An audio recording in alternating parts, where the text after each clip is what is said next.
She only had 3 months left to live. Determined to make the most of her remaining time, she decided to seek out and photograph beautiful men from around the world. However, after a series of violent encounters, she found herself facing the most dangerous man in the Empire. When a transaction went awry, the tables turned, and she went from being the hunter to the prey. Fearing for her life, she ran. The man who pursued her was relentless, his intentions dark and possessive. "No matter where you go, I'll find you," he vowed. "You can only belong to me." The story began when Arya's parents decided to sold her off. All of it was thanks to her brother. Even though her brother was ignorant and irresponsible, it didn't matter. He was still the family's heir. No matter how hard Arya tried, no effort on her part could change her fate of being sold off. Even at family dinners, Arya wasn't treated as one of them. When she once tried to persuade her brother to take his studies seriously, her brother retaliated by throwing red wine over her in front of everyone. Rather than defending her, their mother accused her of provoking her brother and threw her out of the dining room. It was clear no one in her family cared about her, so why should she continue sacrificing herself for them? For the first time, Arya chose to live for herself. Her first step? Ending her engagement. And she planned to do it with dignity. But her fiancé turned out to be a scoundrel, daring to lay a hand on her. For years, Arya had concealed her magical abilities to protect her brother, suppressing her true self.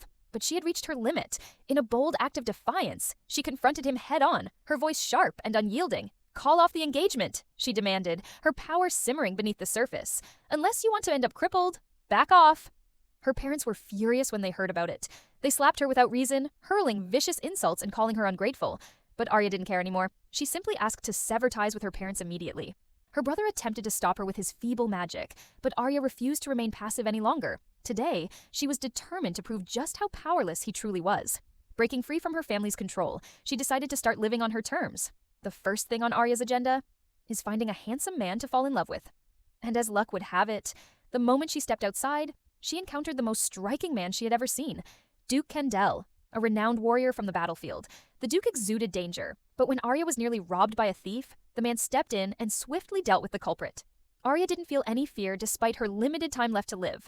After all, she only had 3 months remaining. Besides, the Duke was stunningly handsome and likely had a wealth of romantic experience.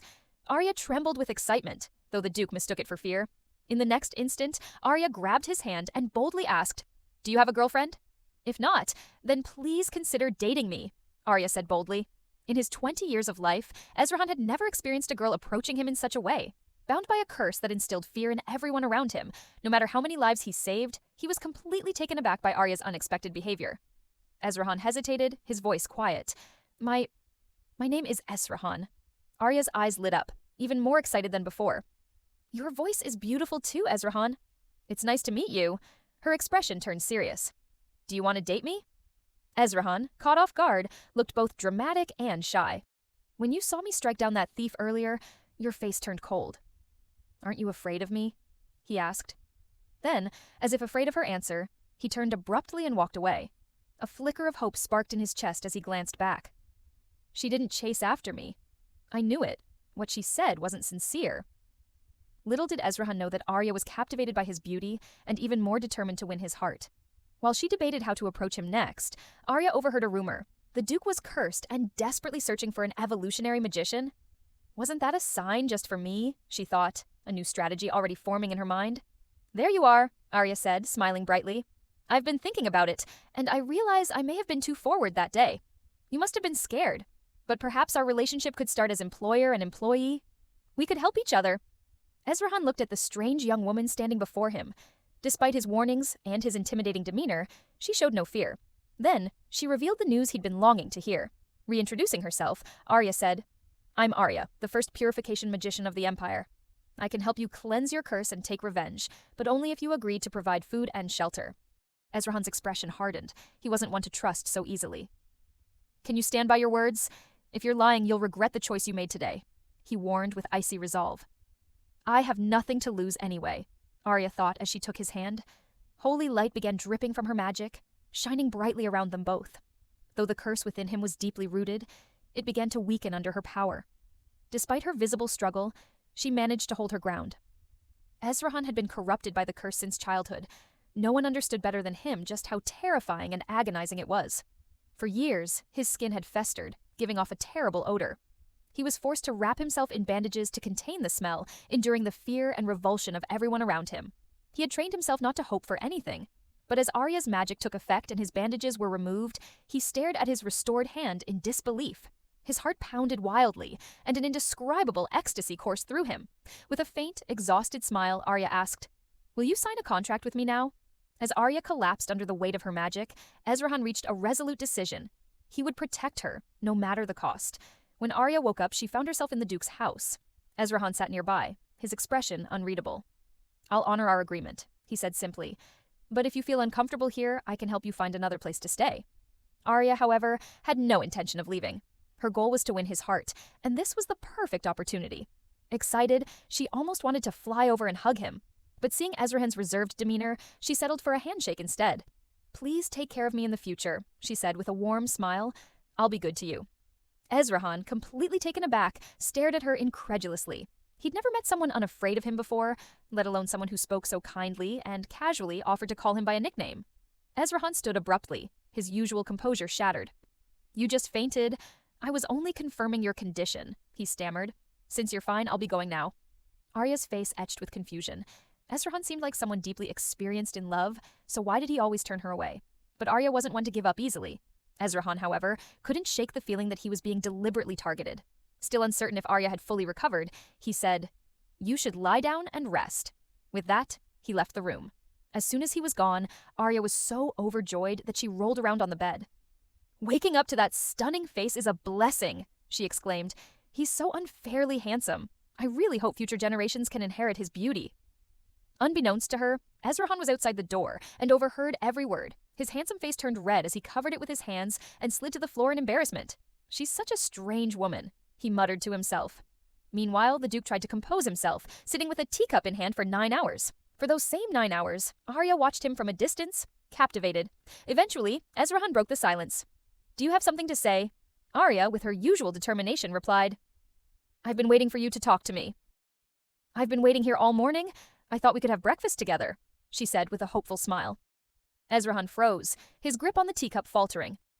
"You want to have breakfast with me?" he asked, stunned. "It seems you have a good appetite." Arya tilted her head, confused by his reaction. "What do you know about my curse?" he asked, his tone somber. Arya admitted she didn't know much but promised to listen. Ezran didn't hold back. "This is the curse of the deceased," he began. "It was cast upon me at Bing's death. Even if you kill the one who created it, the curse can't be lifted." He continued, "The bandages I wear are enchanted to block the smell of decay, so you wouldn't have noticed. But the curse causes all the skin on my body to lose vitality. It decays slowly. Purification magic can only slow it down. It can't break the curse." When he finished, he noticed Arya's shocked expression. He thought to himself, "It's okay if she feels disgusted and wants to run away. If she does, I'll just bring her back." But Arya didn't flinch. Instead, she grabbed his hand, a hand others wouldn't even want to look at. She held it firmly and said, "I promise I'll help you break this curse." Ezran was left completely bewildered. Why isn't she afraid of me? Other people looked at my festering skin as if I were a snake or scorpion. Their revulsion was clear. Some even felt nauseous. But Arya treated me like a normal person. The love I saw in her eyes awakened something selfish in me. It made my greed impossible to hide. Arya's continuous use of her evolving magic left her visibly exhausted. "Please stop," he said. But Arya continued. Finally, Ezran grabbed Arya's hand, his fingers trembling as he spoke. "I told you to stop," he said firmly. "You don't need to be brave, do you?" Ezran looked down, silent, as he rewrapped the bandage around his decaying hand. But Arya's goal wasn't just simple evolution. She had discovered a more efficient way to treat his curse. "Don't worry," she said with determination. "I'll cure you before I die." "Before you die?" he questioned. Arya smiled softly, trying to reassure him. "I mean, I'll cure you as soon as possible. Don't worry. Just trust me." But Ezran couldn't stop himself from asking again, "Aren't you afraid of me?" What he truly wanted to ask was, "Don't you think I'm terrifying?" Arya's smile widened as she answered. "Why should I be afraid of you? You turned a doomed battle into victory. You're nothing less than a national hero. How dare they call you the ghost of war? That must be some royal conspiracy, people afraid of your power and your curse." Her tone turned fiery. "It's ridiculous that everyone fears you, the victim, instead of the people who cursed you. So stupid." Before Ezran could respond, Arya gently cupped his face in her hands, her touch soft and tender. "Afraid of you?" she said. "I'm not afraid of you. The only thing I'm afraid of is that you won't like me. That you'll refuse to fall in love with me. Ezran felt his composure shatter. How could I, Ezran, the Duke everyone feared, be so shaken by her words? Flustered and shy, he turned abruptly, unable to meet her gaze. He got up and ran from the room, his heart pounding. Meanwhile, Arya simply sighed to herself. His face is so soft, she murmured, still lamenting how good it felt under her touch. As Ezran left, he casually said, "Dinner at 7 o'clock," before walking away. The thought of having dinner with him made Arya feel giddy. He didn't seem to have much resistance to physical contact. After all, she had just touched his face, and now she was going to share a meal with him. Just then, the butler appeared, guiding Arya to the Duke. She silently thanked him for his assistance, knowing she might not have found Ezran otherwise. To the butler, Arya was a blessing to the household. Since the death of the previous Duchess, no one had been able to persuade the Duke to share a meal with them. Determined to ensure Arya stayed, the butler thought it necessary to intervene. Ezran, noticing the butler's intentions, looked skeptical. "What's this?" he asked, clearly uneasy. Despite being an adult, Ezran still struggled with social interactions, especially when it came to girls and dating, an area where he had no guidance, having grown up alone. The butler worried that Ezran might make blunders that would prompt Arya, who was 5 years younger, to laugh at him. Sensing this, the butler smirked mischievously and said, "Perhaps you need a dating guide?" The suggestion left Ezran mortified. "I don't need that," he protested loudly. The butler, unfazed, opened the book and began reading aloud. Ezran, desperate to stop him, shouted, "I can't hear you! I can't hear you!" Grabbing his coat, he made a hasty exit. The butler, puzzled, muttered, "Why is he putting on a coat if he's not going out?" What the butler didn't know was that Ezran's curse made him feel deeply self-conscious around Arya. He wore the coat to mask the lingering smell caused by the curse. Entering the dining room, Ezran was greeted by Arya's bright smile. Just seeing her and knowing they'd be eating together filled him with unexpected joy. Arya, however, wasn't content to stay on her side of the table. She quietly moved from her seat opposite him to sit beside him. "I want to modify the content of our contract a little. Is that okay?" she asked, her voice soft but deliberate. Ezran hesitated. "To be honest," she continued, "the terms I agreed to don't seem sufficient considering the amount of magic I've used." Her closeness made Ezran uncomfortable, but he couldn't deny that she was right. The compensation was too small. Even buying her a small country wouldn't feel like enough to him. Curious, he peeked at the revised contract she held. To his surprise, her demand was astonishingly simple. All it requested was dinners and dates. It was so simple that he found it hard to believe. Still, a part of him worried. What if she later decides that the compensation isn't enough and runs away? To safeguard himself, he added an additional clause to the contract.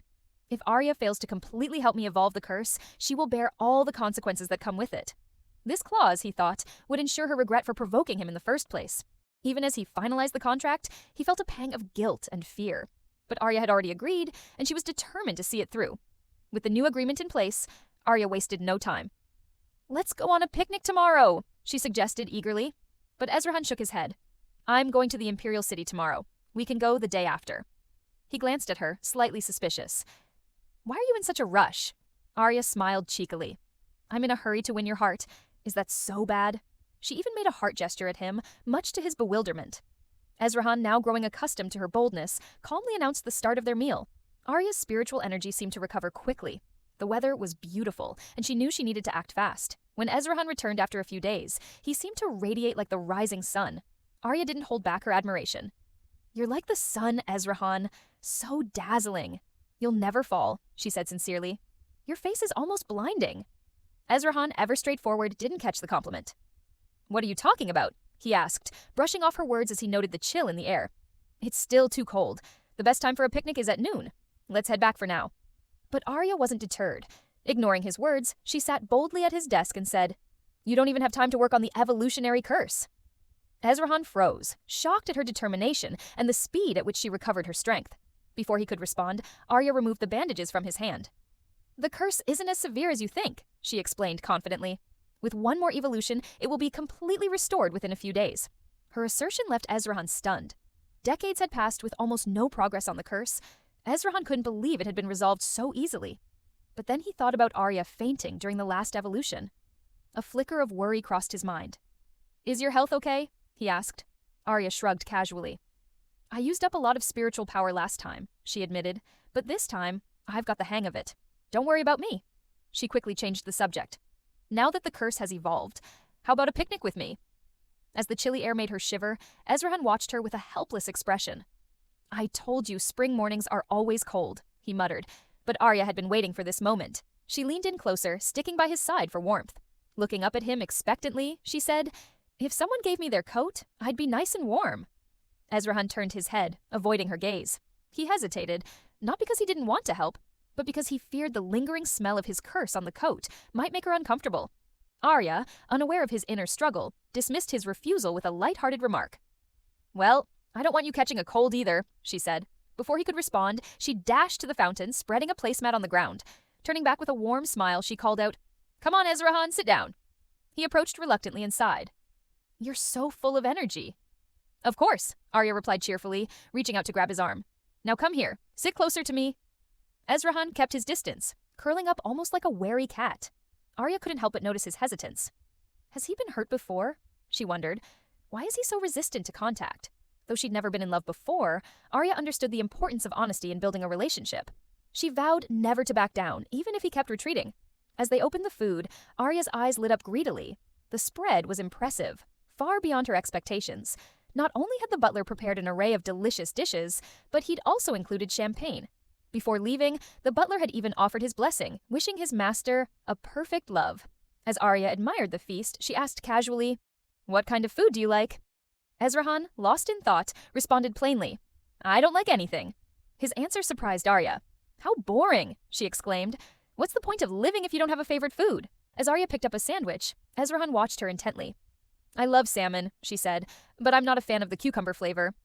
Suddenly, Ezran caught a fresh scent drifting in his direction. Was it possible that the smell of the curse was gradually being purified? He hesitated, wondering if he should ask Arya, "Do I smell strange to you?" Deep down, he worried that she might simply be enduring his presence out of politeness, but Arya wasn't paying attention to anything like that. To her, Ezran was her handsome and stunning lover. Even something as simple as watching him eat seemed effortlessly elegant.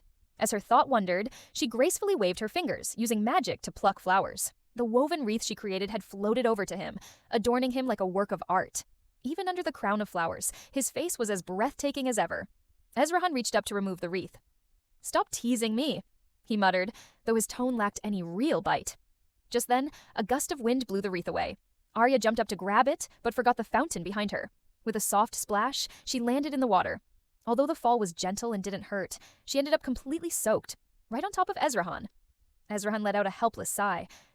"Arya, could you please stop stirring up trouble?" he said, though he sighed again. Seemingly exasperated, he didn't let go of his hand on her waist. Despite his usual insistence on keeping his distance, this time he couldn't help but pull her closer. Carefully, he brushed her wet hair aside, his gaze focused entirely on her. "Why did you jump in?" he asked, his voice tinged with both concern and frustration. "What would you have done if you got hurt?" Arya suddenly felt flustered, her confidence wavering under his intense gaze. She glanced away, mumbling that she was fine. "I'm healthy and never catch colds," she added quickly. The moment the words left her mouth, Ezran picked her up effortlessly. "This date is over," he declared, leaving no room for argument. "Let's go back for today." Arya squirmed in his arms, protesting loudly. "This doesn't count. The date was way too short." But Ezran ignored her complaints. The cold wind blew around them, chilling their wet clothes. The next day, Arya woke up with a fever. When Ezran came to check on her, she gave him a sheepish smile. "Congratulations," she joked. "You're witnessing my first cold ever." Ezran looked even more frustrated than usual, his expression darker. Arya sighed, giving up any attempt at resistance. "Okay, I'm sorry," she muttered quietly. Ezran, however, had already summoned a divine priest to treat her. Since he had to leave for the Imperial City that day, he wouldn't be able to stay with her. Arya nodded silently in agreement. Ezran had expected her to protest or come up with an excuse to make him stay. The fact that she didn't left him feeling unexpectedly disappointed? "She's more understanding than I thought," he realized. Arya, who had longed for family connections since childhood, didn't make a big deal out of being sick. In her mind, the fact that Ezran had thought of her and arranged for her care was already enough to make her happy. Meanwhile, as Ezran left the mansion, a sudden thought crossed his mind. Why did Arya end up running away from her house in the first place? This lingering question, which had puzzled him for a while, had been overshadowed by more pressing matters. As his carriage traveled along the road, another carriage passed by. Through its window, he caught a glimpse of long, silver hair. Ezran suddenly felt a surge of gratitude toward the Muse officer who had recommended this particular priest. The priest introduced himself with a warm smile that made Arya's already feverish face flush even hotter. From the depths of her heart, Arya silently thanked the heavens for allowing such a beautiful person to exist in the world. The priest, seating himself comfortably, said, "My name is Diav. I serve as a priestess of Altaiva, and as she looked down shyly, The priest gently cupped her cheek. "Well, let's get started," he said reassuringly. Warm, golden light surrounded them as the healing magic took effect. Diav tilted his head inquisitively and asked, "What brings you to the Duke's mansion?" Arya narrowed her eyes and responded coolly, "Why does it matter to you?" Diav apologized humbly, making himself appear vulnerable. "I have a straightforward personality," he said with a sigh. "I've been bullied a lot at the temple. Low-ranking priests like me are often looked down upon." Arya, moved by his words, felt a wave of pity for him, especially when she noticed the faint wound on his forehead. What a shame that such a beautiful face has been mistreated, she thought. Her sympathy deepened as the healing session ended. The treatment had been remarkably effective, but Arya couldn't shake the feeling of sadness for the priest. The atmosphere relaxed considerably. Although Arya was certain the priest had been paid handsomely for his services, she still felt grateful. "Can you come closer a bit?" she asked. As the priest leaned closer to her, Arya reached out to gently touch his bruised forehead. A surge of healing energy flowed from her fingertips. Luckily, his wound wasn't severe. For the priest, however, this was a first. As the healing process finished, Arya smiled and reassured him, "You're fully healed now." Component placement. He reached up to touch his own forehead in amazement. The wound had vanished entirely.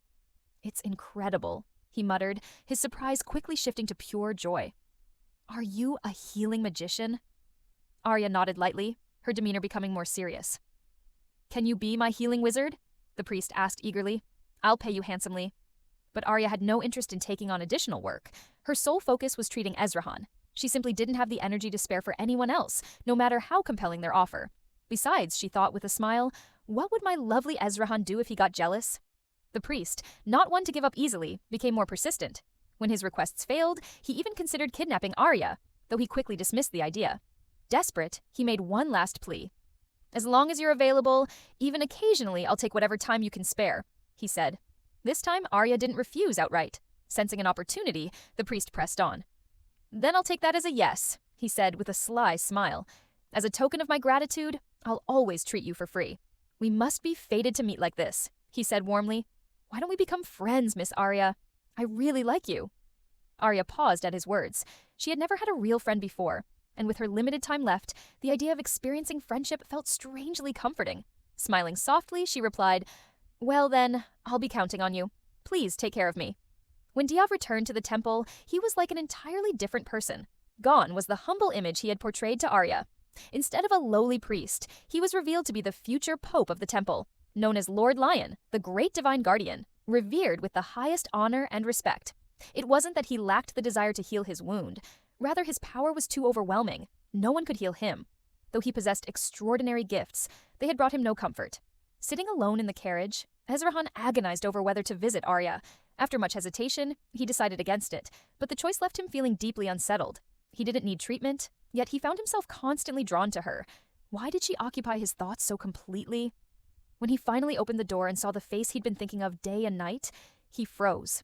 It was the first time in his life someone had truly welcomed him home. Arya, full of warmth, ran to him immediately. "How's your cold?" he asked. "I feel so much better now. The priest is truly talented," she exclaimed with excitement. Arya suddenly seized his hand, smiling. "The priest said he'll come again in 2 days. I should be completely fine by then," she reassured him. "See, my fever's gone now, isn't it?" Her casual intimacy made Ezran uncomfortable. Why was she so carefree? Though he felt a surge of happiness, he reflexively tried to push her away. "You don't have to come out to greet me," he said gruffly. But Arya wasn't deterred. She grinned and replied, "But I'll miss you if I don't. Didn't you miss me today?" Ezran avoided her gaze, unable to meet her eyes. Stammering, he muttered, "Not at all." Arya saw through his denial immediately. She leaned closer, a teasing smile on her lips. "Your reaction is so strange. You must have missed me," she said confidently. "I did not," he insisted, his voice rising as he walked faster to escape her probing questions. Arya, undeterred, remembered her original goal. She pulled out 2 tickets and proposed a date. "I even bought the tickets already," she said excitedly. But Ezran refused. "Why?" Arya asked, genuinely puzzled. Since Ezran was a child, he has endured strange looks from everyone. People fear him and think he's something to be avoided. "How could someone like me go in public?" he thought. He turned to her, his expression intense. "I need to know. Are you truly not afraid of me? Do you understand why I'm called the Tracks of War? It's not a meaningless title." "With just 1 strike, I could kill hundreds," Ezran said, his voice heavy. "To be near me is to be close to death. It's only natural for people to fear me." Arya, however, wasn't afraid. Not enough to run away, at least. Instead, she stepped forward with bold determination, her fists clenched tightly, and delivered a forceful blow to Ezran's shoulder. "Fine," she shouted, trying to steady her voice. "I attacked the famous Duke of Candel. So, what are you going to do with me? And what about the fact that I've been sneaking glances at you? I even took the initiative to get close without your consent. Are you going to kill me for that?" She spoke with increasing agitation, not out of anger, but from a deep sense of pity for him. "Why did you lock yourself away like this? Did you ever do something wrong? I don't care what others think of you. I care about what you think. Do you want to go out? Do you want to be free? That's all that matters." She grabbed his hand firmly, her voice unwavering. "You can't let the opinions of others control your life. Think of yourself for once, Ezran." The monster Duke, as people called him, stood still, stunned by her boldness. Arya, however, wasn't done. "If you want to date me, you need to answer me by tomorrow morning," she declared. "And if you don't want to, then fine. I'll find another man to take me out instead." Her words caught him completely off guard. Ezran stood frozen, his ears turning red. Does she really mean it? He wondered, his thoughts racing. Do I really want to date her? And so, the next day, Arya's wish came true when Ezran agreed to take her out. Arya smiled, her confidence unwavering as she walked ahead. Suddenly, she stumbled slightly as she stepped down from the carriage. Arya saw her chance. Pretending to lose her balance, she tumbled toward him. Sure enough, Ezran instinctively reached out to catch her, steadying her with his strong arms. But he wasn't fooled for long. "You don't have to fake it to get me to hold your hand," he said, his tone half amused, half exasperated. Arya pouted, clearly disappointed. "Can't you just pretend and let me hold your hand for once?" she grumbled. But Ezran wasn't having it. He pulled his hands away entirely, even hiding them behind his back.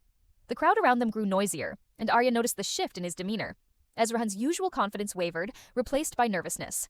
Without hesitation, Arya reached out, determined to take his hand again. "Let's just go inside," Arya said cheerfully. "Anyway, it's just the two of us in there." Her smile was enough to light up Ezran's entire world.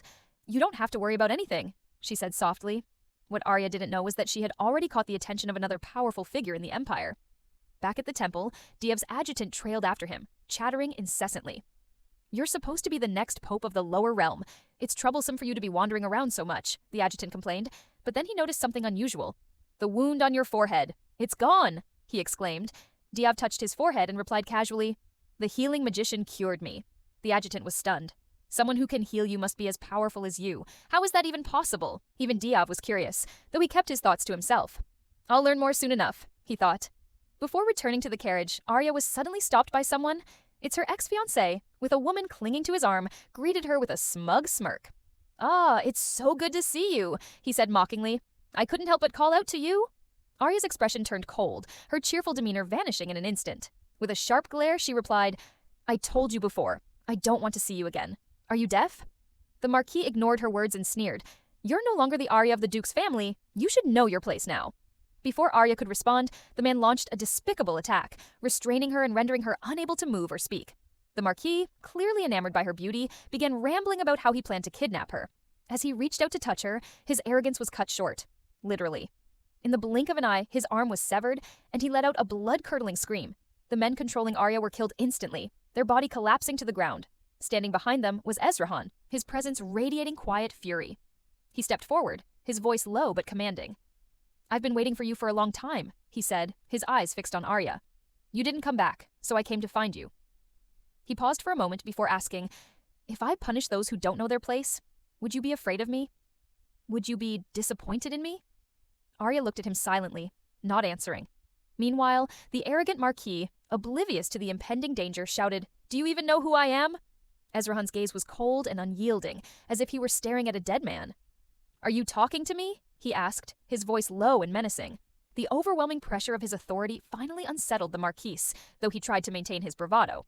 Before things could escalate, Arya stepped forward, stopping Ezran. "The other party is a Marquis," she reminded him softly. She didn't want Ezran to get into trouble because of her. Ezran, unfazed, emphasized, "I am Candel."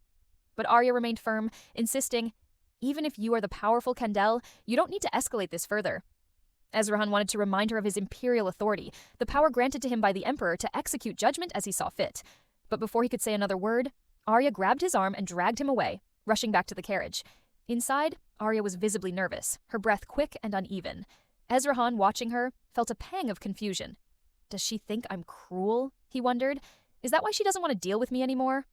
But it didn't matter. The two of them were bound by their contract, and he had no intention of letting her go. As dark thoughts flickered through his mind, Arya broke the tension with a bright smile. "Ezran, you're so cool back there," she said cheerfully, giving him a thumbs up. "You're even more handsome than the lead actor in that show earlier," she added with a teasing grin. Ezran stared at her, dumbfounded. He didn't know how to respond. After a long pause, he muttered something under his breath, his shyness betraying him. He quickly turned his head away, hoping she wouldn't notice his embarrassment, but the red tips of his ears gave him away completely.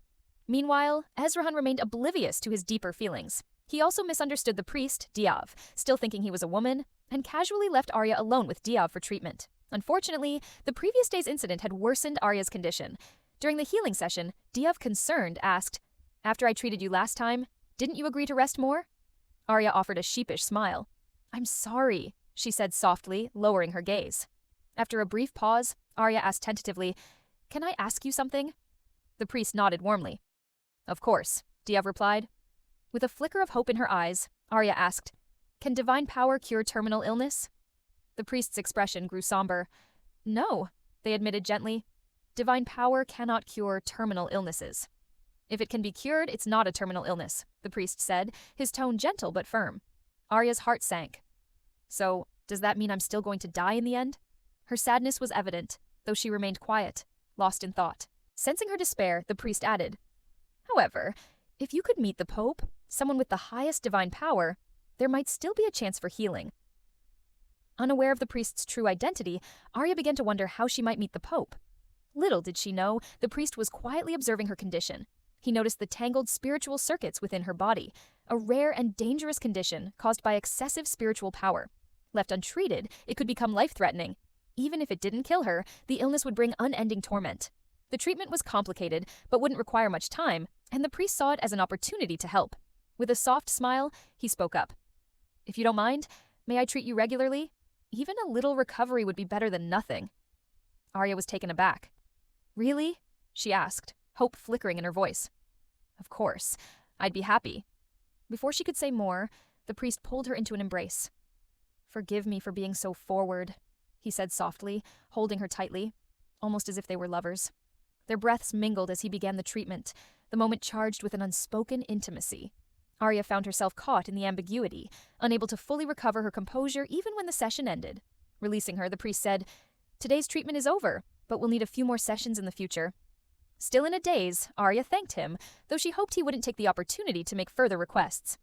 "If you really want to thank me," the priest said with a smile, "can I ask you for a favor?"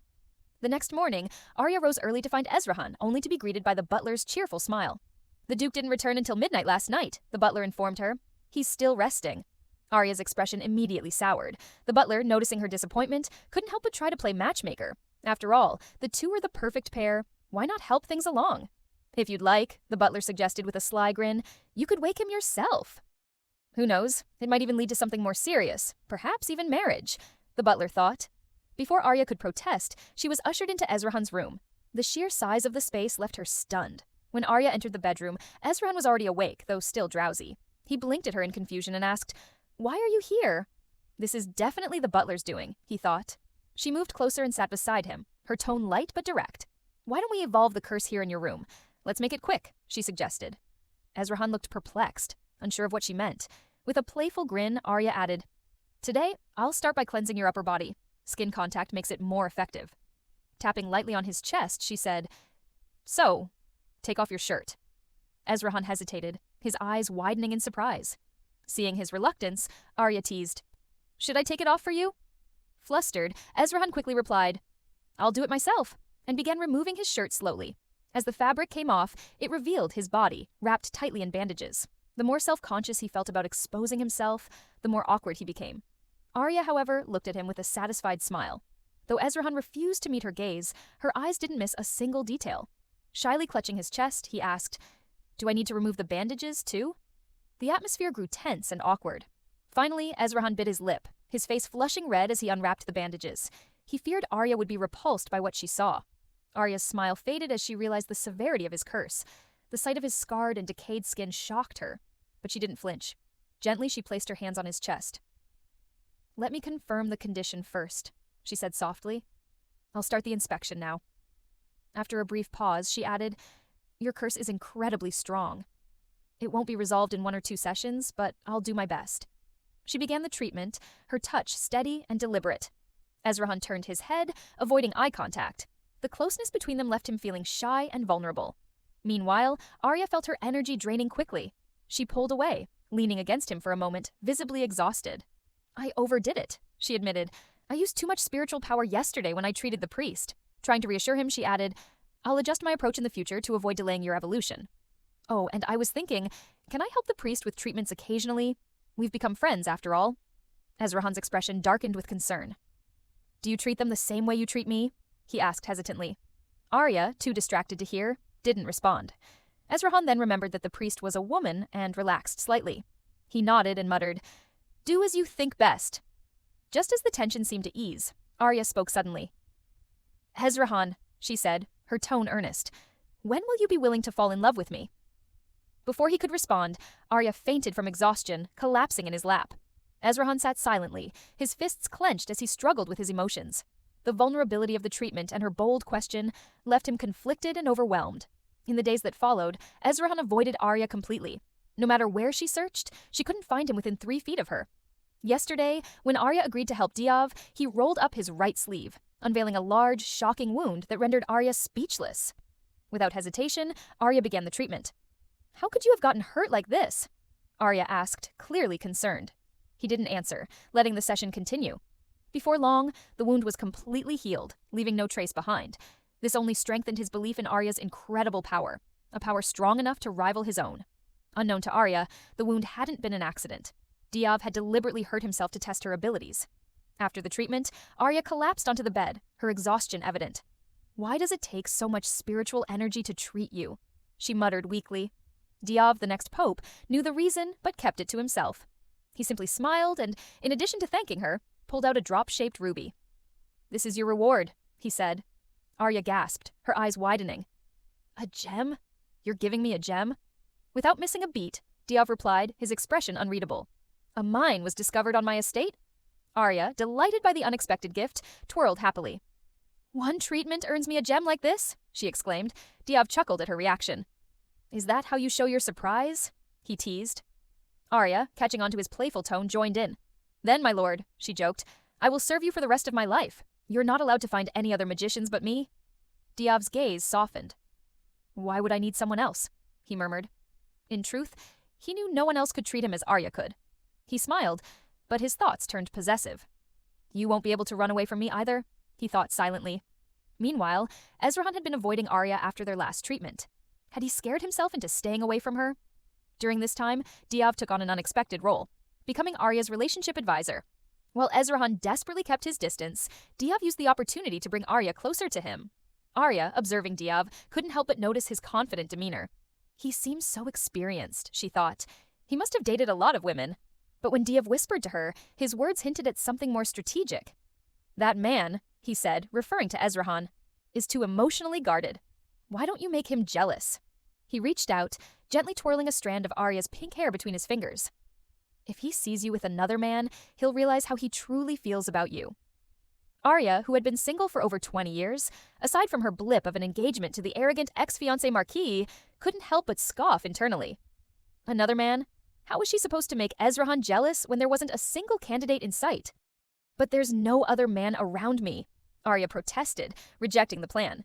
Diav smirked and pulled her closer, his cheek nearly brushing hers. Have you forgotten that I'm a man too? He teased, his voice laced with amusement. Their faces were so close that it seemed like they were about to kiss. But instead, Diav abruptly began a treatment session. Arya was startled. Why does he always do things that lead to misunderstandings? She wondered, her heart racing. Still, the idea of provoking jealousy seemed tempting. If she could make Ezran jealous, make him lose control and beg her not to leave, it might just work. But she hesitated. As much as the idea thrilled her, she didn't want to hurt Ezran's feelings. I'll win him over with my own efforts, she decided firmly, rejecting Diav's plan. That same night, Ezran returned to the mansion well past midnight.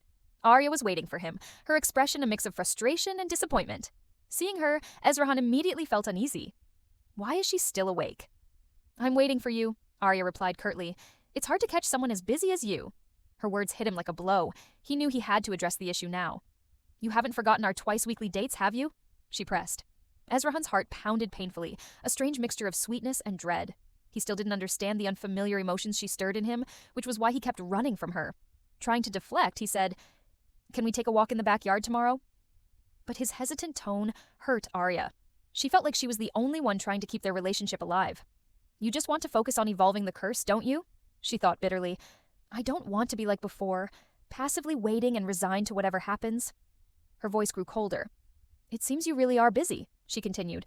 "I've thought about it, and maybe this isn't necessary anymore. It feels like we're treating this like a mission instead of something meaningful." Arya's words stunned Ezrahan, and when she referred to him as the Duke instead of his name, he frowned deeply. While he stood frozen, trying to process her words, Arya dealt the final blow. "Since you're so busy with work," she said, "I'll just have dinner and go shopping with my friend Diav. Don't worry, I won't bother you anymore." Ezrahan glanced at Arya's trembling hands. He wanted to say something comforting, but the words caught in his throat. Arya, her heart aching, turned away without a word and left him standing there. Back in her bedroom, she pulled out a notebook, a gift from her father. Her brother, meanwhile, had received a jeweled sword. She reminisced about her brother's stories of the West, how he would boast about the kindness of the people and the unforgettable adventures he had. Unlike him, she had never traveled before. All she wanted was to fulfill her dreams before her time ran out. Arya clenched the notebook tightly, her thoughts swirling. Is it too much to ask for a little happiness? To fall in love? To leave behind good memories? Why does it feel like a burden for Ezrahan? She could sense it. Ezrahan had never openly shown affection for her, but sometimes when they were together, there was a softness in his gaze, a fleeting tenderness. Arya resolved to try harder, to do something that might bridge the distance between them. But no matter how much she tried, she couldn't shake the loneliness creeping into her heart. Meanwhile, at the temple, Diav stood alone, removing his robe. His back was marked with countless scars, a stark contrast to his handsome face. He changed into simpler clothing, earning a comment from one of his subordinates. "You've never worn low-level robes before. Why do you keep switching outfits whenever you go out lately?" Diav smirked as he adjusted his attire. "Haven't I always worn this?" The subordinate frowned. "Are you going to see the healing magician again?" The question hung in the air, and Diav's silence was enough of an answer. The red-haired subordinate grew visibly anxious. "What if Duke Candle finds out?" he asked nervously. Diav waved off the concern. "Then he'll find out. It doesn't matter as long as I don't get caught." But the red-haired man wasn't convinced. "Why not just take her back to the temple? No one would reject the Pope of the lower realm." Diav gave him a sharp look. "It's not that simple. She isn't an ordinary person." Still grumbling under his breath, the subordinate muttered, "It's not like you to be interested in someone. Adults like you are always so unpredictable. When you lose interest, you're ruthless." The words stung, but Diav ignored them. Instead, he reviewed the details of Arya's background, information he had carefully gathered. She was the missing eldest daughter of the Duke of Blanchet, possessing excess spiritual energy and extraordinary healing abilities. Duke Ezrahan, burdened by his curse, desperately needed an evolutionary magician, and Arya might just be the key to his salvation. It was evident that Duke Candle had shown exceptional generosity toward Arya, but the wealth meant little to her. What truly mattered to Arya was Duke Candle's feelings for her. Still, Diav couldn't suppress his desire to make Arya his own. He knew it wouldn't be easy, but he intended to act while their bond wasn't yet unshakable. If he could seduce her and make her his woman, he thought, it would be a victory for him. After all, Diav enjoyed the thrill of romance as much as anyone, but how exactly does one seduce someone like Arya? As he plotted, his thoughts were suddenly interrupted by Arya herself. "Do you have time today?" she asked loudly, catching him off guard. Diav froze, momentarily feeling like a guilty child caught doing something wrong. "What's going on now?" he muttered to himself. Before he could process, Arya was already climbing into the carriage. "Come play with me," she said cheerfully. "Let's eat and shop together." To Diav, this was the perfect opportunity. Let the battle of jealousy begin, he thought. "Of course, I'd love to," he said, seeing this as an excuse to draw Arya closer to him. When Ezrahan discovered that Arya's healer friend was a man, he completely lost his composure. Ezrahan's insecurities, always lurking beneath the surface, began to overwhelm him. How can someone like me, a cursed monster, deserve someone like Arya? He thought bitterly. Even the idea of becoming her lover felt far-fetched. He convinced himself that Arya's kindness was mere pity. "I'm only supposed to focus on evolving the curse," he reminded himself. What am I expecting from her? But despite his attempts to rationalize his feelings, he couldn't ignore the pain in his chest. Meanwhile, Arya was oblivious to the battle of jealousy unfolding around her. As she and Diav left a dessert shop, they discovered they shared a love for sweets. Arya, ever trusting, joked, You really must have a mine nearby to afford so many treats. But tell me, if you're so well off, why did you need to go out begging to find a healer magician yourself? Diav has already prepared his answer. Feigning vulnerability, he lied about being oppressed by higher priests. This elicited even more sympathy from Arya, who vowed to avenge him someday. From the moment he met her, Diav had become increasingly intrigued by Arya. Though he admired her fiery determination, he doubted she even knew how to enact her grand promises. "What kind of revenge are you planning?" he teased, a sly grin on his face. "I'll burn their clothes or hang them from a tree," she replied, her eyes lighting up with mischief. Arya, full of spirit and conviction, had no idea how deeply she had entangled herself in Diav's schemes. As they walked side by side, Arya's attention was drawn to the items displayed in a shop window. "This would be perfect for Ezran," she murmured to herself. Curious, Diav leaned closer.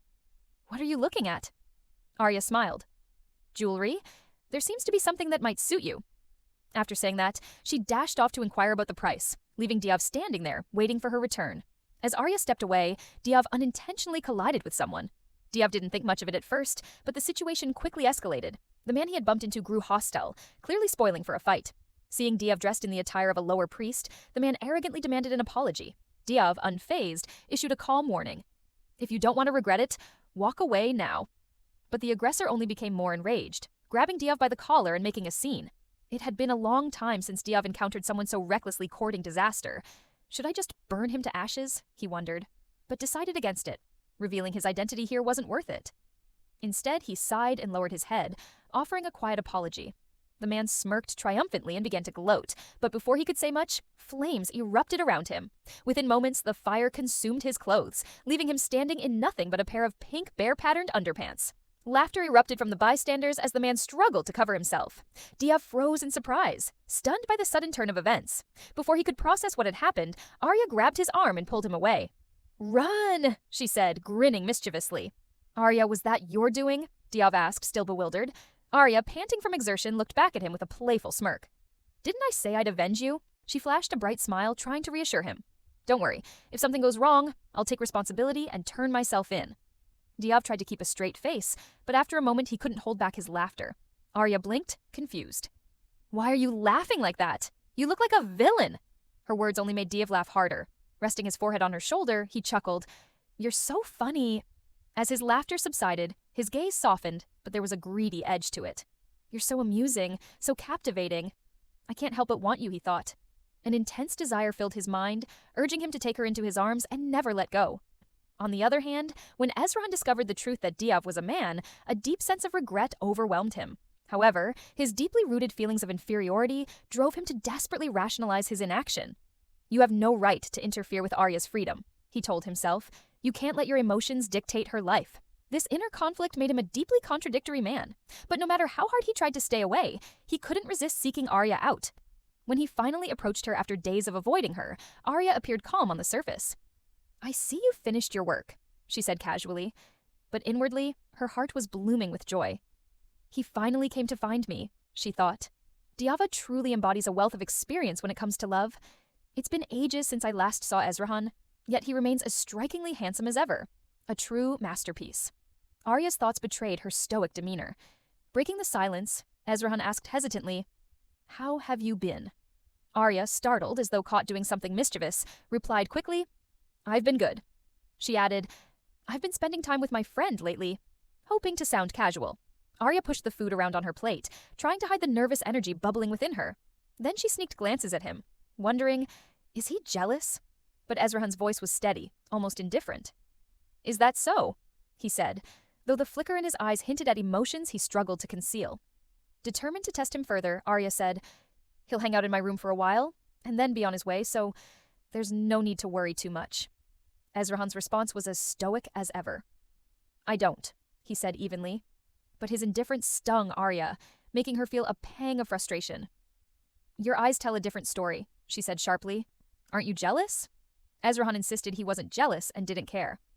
"As long as it doesn't interfere with my evolution," he added dismissively. Arya, hurt by his indifference, immediately lost her appetite. She stood up abruptly and said, "Goodbye then. Go focus on your evolution." As Arya returned to her room, Diav noticed her troubled expression and asked, "What's wrong?" Her meticulously planned efforts to provoke Ezran had backfired completely. Diav, observing the interaction, chuckled quietly. Of course it didn't work, he said to himself. This is Duke Candle we're talking about? He thought to himself, how could someone as cold-blooded as him feel jealousy? Still, Diav was confident. As long as I play my cards right, Arya will be mine eventually. Feigning sympathy, he consoled her with a falsely apologetic tone. Don't be too upset, he said, though his amusement was clear. Arya, feeling frustrated, tried to steer the conversation elsewhere. Why are you wearing glasses today? She asked, changing the subject. Though I have to admit, they suit you. Diav touched the glasses lightly and smiled. I just felt like wearing them today. My intuition is always spot on. What Arya didn't know was that Diav's intuition was tied to his prophetic abilities, one of the key reasons he was chosen as the next pope. Yet here he was, using that divine gift to predict his fortune in pursuing Arya. He leaned closer and asked with a smirk, How do you feel about them? Do you like it? Arya, momentarily dazzled by his striking appearance, stammered, You're so handsome. You can pull off any look you want. Before she could say more, Diav hugged her tightly. Let's start today's treatment, he announced, his tone leaving no room for argument. Meanwhile, Ezran remained in a deep funk. No amount of complaining could ease his confusion, and even the butler was growing frustrated with him. Miss Arya is very upset, the butler finally said, his tone firm. If you're so indifferent to her, why did you bother inviting her to breakfast? He crossed his arms and added pointedly. This is the first time you've ever arranged a meal for someone else. You even told the chef not to include cucumbers. Surely you must realize your own feelings. The words hit Ezran harder than he expected. Since being cursed, he had avoided most human contact, leaving him emotionally inexperienced. The housekeeper sighed, softening his tone. I just want to see you happy, master. You need to reflect on what's in your heart. With one last push, he added, By the way, the priest has arrived. Why don't you go see him for yourself? Ezran stood frozen, confused by everything happening around him. Am I really jealous? He wondered, unable to shake the feeling. This was a feeling only someone with a heart could experience, something Ezran believed had nothing to do with him. From the moment he was cursed, he had considered himself a dead man. Since then, no one had ever entered his heart. But hearing it with his own ears and seeing it with his own eyes shattered his fragile composure. His reason collapsed in an instant. He stormed into the room, forcibly separating Arya and Diav. His anger boiled over, so much so that he felt an overwhelming urge to kill Diav. Please stay away from her, Ezran demanded, his voice laced with tension. Diav, maintaining his composure, greeted him with a seemingly innocent smile. I am the priest of Altaven, he said smoothly. It's an honor to meet you, Duke Candel. Thankfully, Diav was wearing glasses, concealing his true identity for now. Arya, shocked by the sudden outburst, collapsed into panic. She quickly tried to calm the situation, though her focus was entirely on Ezran.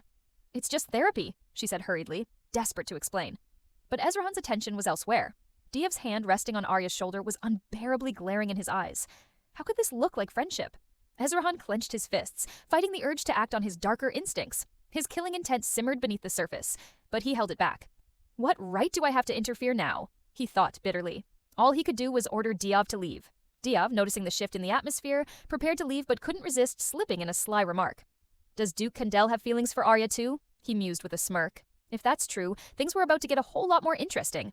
Though Diav left, it was clear he had no intention of giving up. After he was gone, the atmosphere between Arya and Ezran turned painfully awkward. Arya glanced at Ezran, who sat silent, his emotions unreadable. Arya couldn't hold back any longer and broke the silence. Didn't you say you weren't jealous? She asked, her voice tinged with frustration. Ezran, now calmer, couldn't believe his own behavior. How did I let myself get so emotional? He wondered. Am I really jealous? The thought of Arya treating other men with the same gentle care she gave him filled him with unease. His mind raced. I don't want Arya to hate me. I don't want to hurt her. If only she were mine. Despite his attempts to deny and suppress his feelings, Ezran could no longer lie to himself. He had to admit the truth. He loved her. Arya, clutching her skirt nervously, looked up at him. Ezran, she asked tentatively, what should I do? Should I go with Diav now? This time, Ezran, burdened with low self-esteem, didn't run away. He reached out, his voice trembling as he begged, Arya, don't go. Please, don't go. His heart pounded uncontrollably, and before he could stop himself, the words spilled out. If this is jealousy, then I'm consumed by it. It's so foreign to me. I hesitated for so long because I didn't understand it.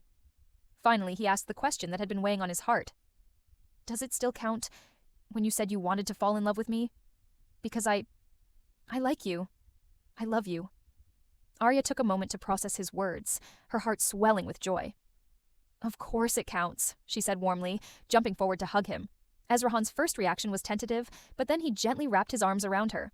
Arya smiled brightly, her face lighting up like a flower in full bloom.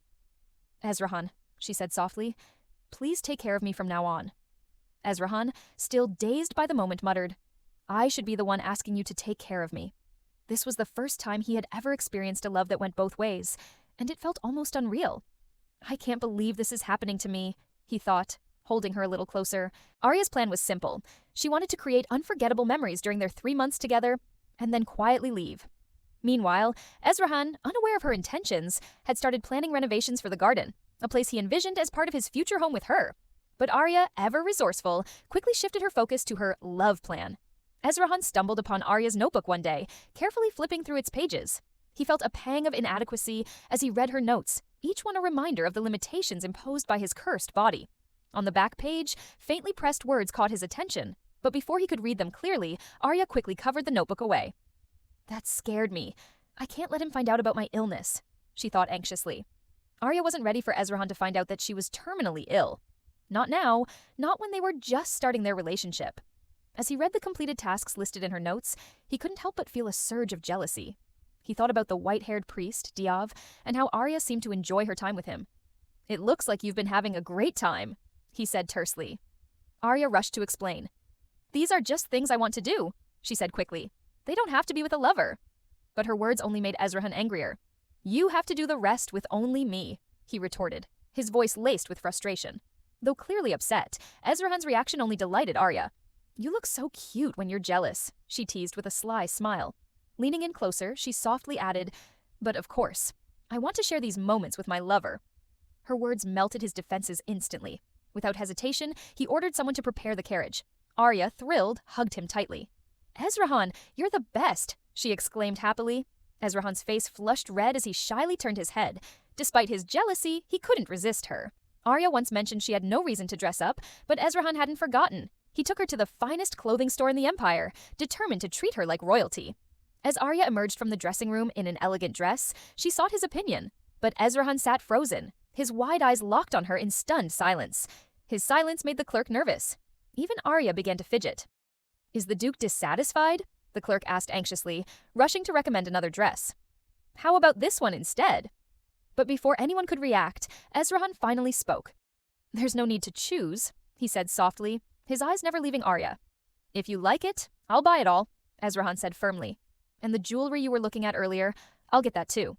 Ezrahan exuded an aura of wealth and indulgence. After all, he was Kandel, and being rich was second nature to him. By the time they finished shopping, the carriage was overflowing with merchandise. He had ended up buying everything Arya had admired. As the carriage rolled along, Arya recalled the earlier scene and decided it was time to settle things. She turned to Ezrahan with a pointed look. "Why didn't you answer my question earlier?" Ezrahan looked confused. "What question?" he asked. Arya jabbed a finger into his stomach and clarified, "When I asked if I looked good in that dress, you didn't say anything." The poke caught her off guard, and she froze for a moment, realizing how solid his core was. Ezrahan's expression tightened as he struggled to respond. After what felt like forever, he finally muttered 3 words. "It's beautiful." Arya wasn't satisfied. "Well, that took you long enough," she snapped, her irritation evident. "That's practically an insult. If you thought I looked pretty, you should have said so right away." Ezrahan, now under a barrage of pokes, leaned back to escape her teasing. "Please, Arya, stop poking me," he begged. But in the cramped confines of the space carriage, there was nowhere to hide. Finally, unable to take it any longer, Ezrahan grabbed her hand to stop her. "You're really beautiful," he admitted shyly, his heart pounding. Arya's eyes sparkled with delight. "Really?" she asked with a mischievous grin. "Then kiss me." Before Ezrahan could react, she pulled him closer, wrapping her arms around him. The air between them grew charged as their breaths mingled.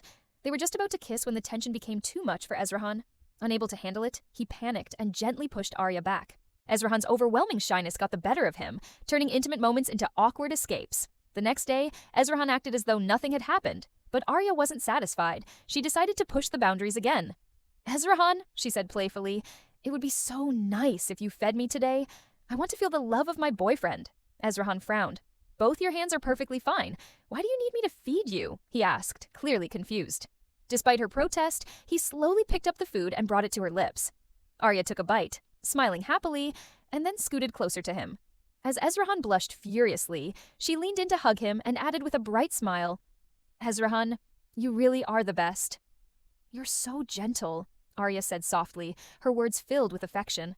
Ezrahan's heart swelled with happiness, but the weight of his feelings became too much. As the moment grew too intense, he fled, unable to handle the overwhelming emotions. Once again, Arya had pushed him too far. The butler sighed in exasperation. "Is he serious?" he muttered under his breath. Arya, however, had gone all in. Does he only like platonic love? She wondered, determined to figure it out. But no, she wasn't ready to give up. She'd try again, no matter what. Her opportunity came sooner than expected. As Arya mulled over her plan, she thought, if he truly hates physical contact, then I'll just have to be patient. I can't let him suffer for nothing, especially when he doesn't love himself as much as he should. When Ezran removed his shirt in preparation for the curse evolution, Arya's mind wandered. All she could think about was how unattainable he seemed, like a water lily just out of reach. Little did she know, Ezran was also struggling. It's just evolution, he told himself, trying desperately not to let his thoughts wander. But when Arya swayed slightly, seemingly unsteady, his focus broke. "Are you okay?" he asked, concerned. Arya seized the opportunity. "I feel so dizzy. Could you hug me?" she asked innocently. Ezrahan's tone turned serious. "Arya, I've been holding back for a long time," he said firmly. To her surprise, he pushed her away. "It's better if we keep our distance," he continued, "because I don't know how much longer I can control myself." But Arya wasn't about to let it end there. She grabbed his arm and pulled him closer. "You don't have to hold back. Do whatever you want," she said boldly. In an instant, Ezrahan's self-control shattered. He pinned Arya onto the sofa, his voice low and intense. "Are you sure? Are you really okay with me doing anything?" Despite his words, all he wanted was a kiss. He wasn't ready for anything beyond that. His piercing eyes glowed with raw emotion, and his gaze felt almost predatory. Gently, he began kissing the back of her hand, but the intensity of the moment made Arya panic. "Ezran, I was wrong," she stammered, her resolve wavering. Ezran fought to restrain himself, but finally scooped her into his arms, carrying her as he began to lecture. "So, what are you going to do next time?" he asked, his tone half playful, half serious. Arya whispered softly, "I won't mess around again." Seeing her teary eyes, Ezrahan's demeanor softened. He wiped her tears gently and said, "Next time, I won't stop." Ezrahan's thoughts were simple. Avoid contact to maintain control. But avoiding Arya was proving impossible, and she clearly hadn't learned her lesson. The very next day, she tackled him again. "Ezran," she began with a mischievous smile, leaving him both exasperated and captivated all over again. "Let's pick up where we left off last time," Arya said with a playful glint in her eyes. Arya seemed to enjoy playing with fire every day, constantly teasing and harassing Ezran, her lover. Arya's fighting spirit had been reignited. We're already in love. What's left to hold back? She thought. She suggested they go on a date at a pub, but Ezran hesitated. There will be too many people, he said, using the crowd as an excuse. The truth was, he was afraid. He worried about people seeing him as a monster and feared his curse might harm someone. Ezrahan's heart ached. Being the lover of the cursed Duke of Kandel means giving up so much. But even with those thoughts, he couldn't imagine letting Arya go now. Arya, understanding his hesitation, didn't get upset. Instead, she reassured him with a kind smile. It's okay, she said. Lovers should understand each other. The location doesn't matter. What matters is that we're together. Her words soothed him, and she escorted him out with a quiet promise. See you tonight. For the first time, Ezran found himself looking forward to returning home early. He pictured it vividly, coming home to Arya, eating, drinking, chatting, and hearing her talk about her day. He wondered if she liked the place, and if it suited her. But reality interrupted his plans. A seemingly endless meeting left him restless and irritable. Unable to bear it any longer, he interrupted the discussion. How long will this pointless debate last? He demanded, his voice cutting through the room like a blade. The chamber fell silent instantly. Blanchet, Arya's father, began to reprimand him. Duke Kandel, mind your tone when speaking in the Emperor's presence, he said sharply. Ezrahan's sharp gaze turned to Blanchet, and he was about to retort when he remembered who the man was. He's Arya's father, he reminded himself, swallowing his anger. The Emperor, sensing the tension, stepped in to diffuse it. Duke Kandel is right. That's enough for today, he said, dismissing the meeting. As soon as the words left the Emperor's mouth, Ezran left without hesitation, moving so quickly that only an afterimage was visible. The others in the room let out sighs of relief once he was gone. Only Blanchet dared to mutter under his breath, calling Ezran arrogant. But someone nearby warned him in a hushed voice, Don't provoke him unless you want to die. Duke Candle is not someone to trifle with. The person added with a cold laugh. If you want to save your crumbling family, use your brain and avoid trouble. The old ghost won't spare you. Blanchet, however, couldn't help but blame Arya for the family's troubles. If only she had agreed to marry as I wanted, he thought bitterly. His son was useless, wasting money indiscriminately. His wife constantly fought with him, especially after Arya ran away from home. Blanchet still clung to the delusion that Arya would one day return and beg for forgiveness. In his mind, he was a good father, despite the reality being far from it. Meanwhile, Arya anxiously waited at home, pacing and wondering when Ezran would return. At the slightest sound, Arya rushed to the room, unable to contain her anticipation. The butler couldn't help but laugh. "The master is afraid you've been waiting too long," he teased. "He went to change his clothes already." Arya, slightly out of breath, placed a hand on her chest, trying to calm herself. Did he notice I ran here? She wondered nervously, but seeing Arya flustered made Ezran smile. "You came running," he said, while softly patting her head. "You don't have to greet me every day." He then told her to join him, but her heart was racing from the affectionate gesture. The two eventually settled on having a drink together. Arya's cheeks flushed, her heart still fluttering from Ezran's casual touch. His face, his figure. How could this be his first time dating, she thought.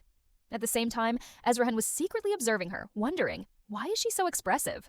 The butler, sensing the mood, took center stage with his impressive bartending skills. "Wow, that's incredible," Arya exclaimed, her voice brimming with admiration. Ezran, however, arched a skeptical brow. "Why are you showing off your skills now?" he asked, his tone laced with doubt. The butler shrugged with a smile. "As a butler, one must be proficient in everything," he replied. Once the drinks were ready, the butler quickly excused himself, but not before offering some encouragement. "Enjoy the historic night, little master," he said with a wink. As they sat down to drink, Arya raised her glass to clink his and then downed it in one go. Ezran immediately grew concerned. "You're drinking too fast," he said. Arya laughed lightly. "Don't worry, I can handle my alcohol," she reassured him. "Back home, I used to drink to relieve stress." Ezran smiled fondly. "Did you?" he asked. "How does it taste?" "It's sweet and refreshing," Arya replied, savoring the drink. She leaned closer with a playful grin.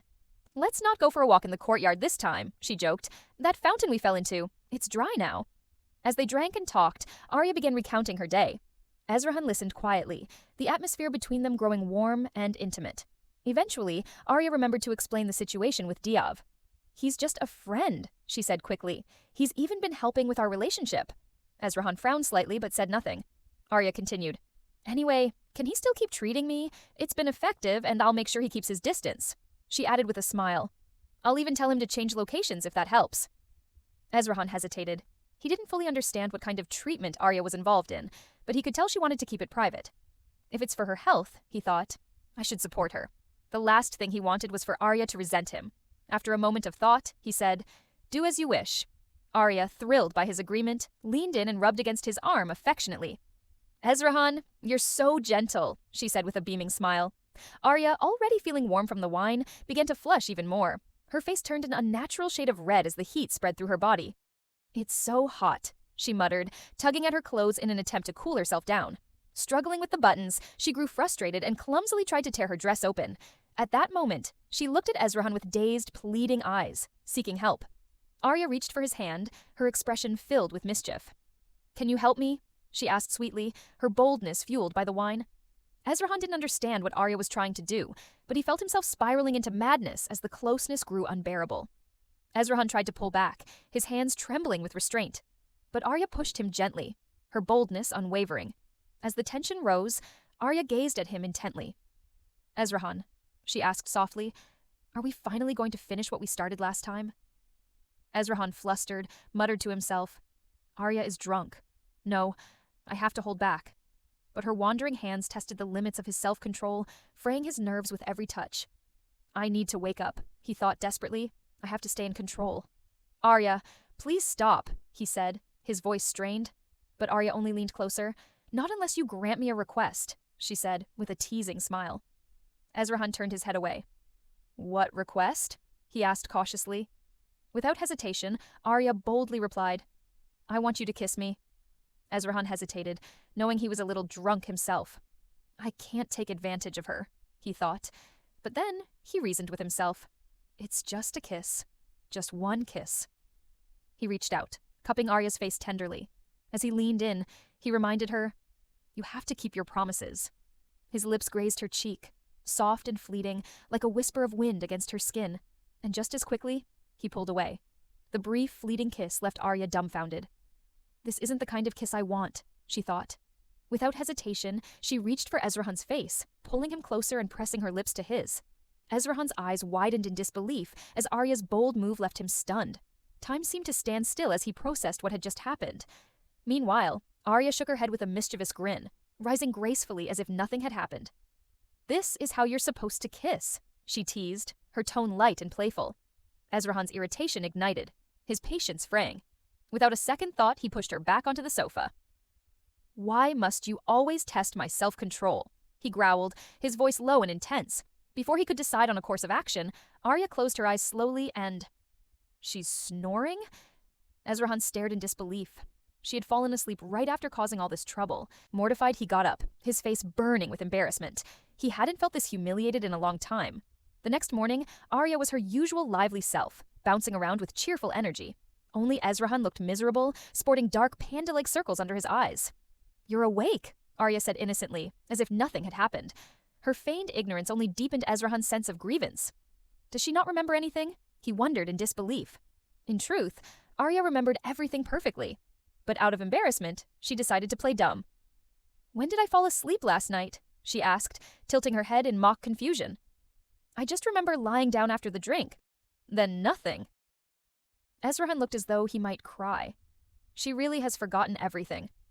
"I'm usually fine with alcohol," Arya continued, "but maybe it was the cocktail last night."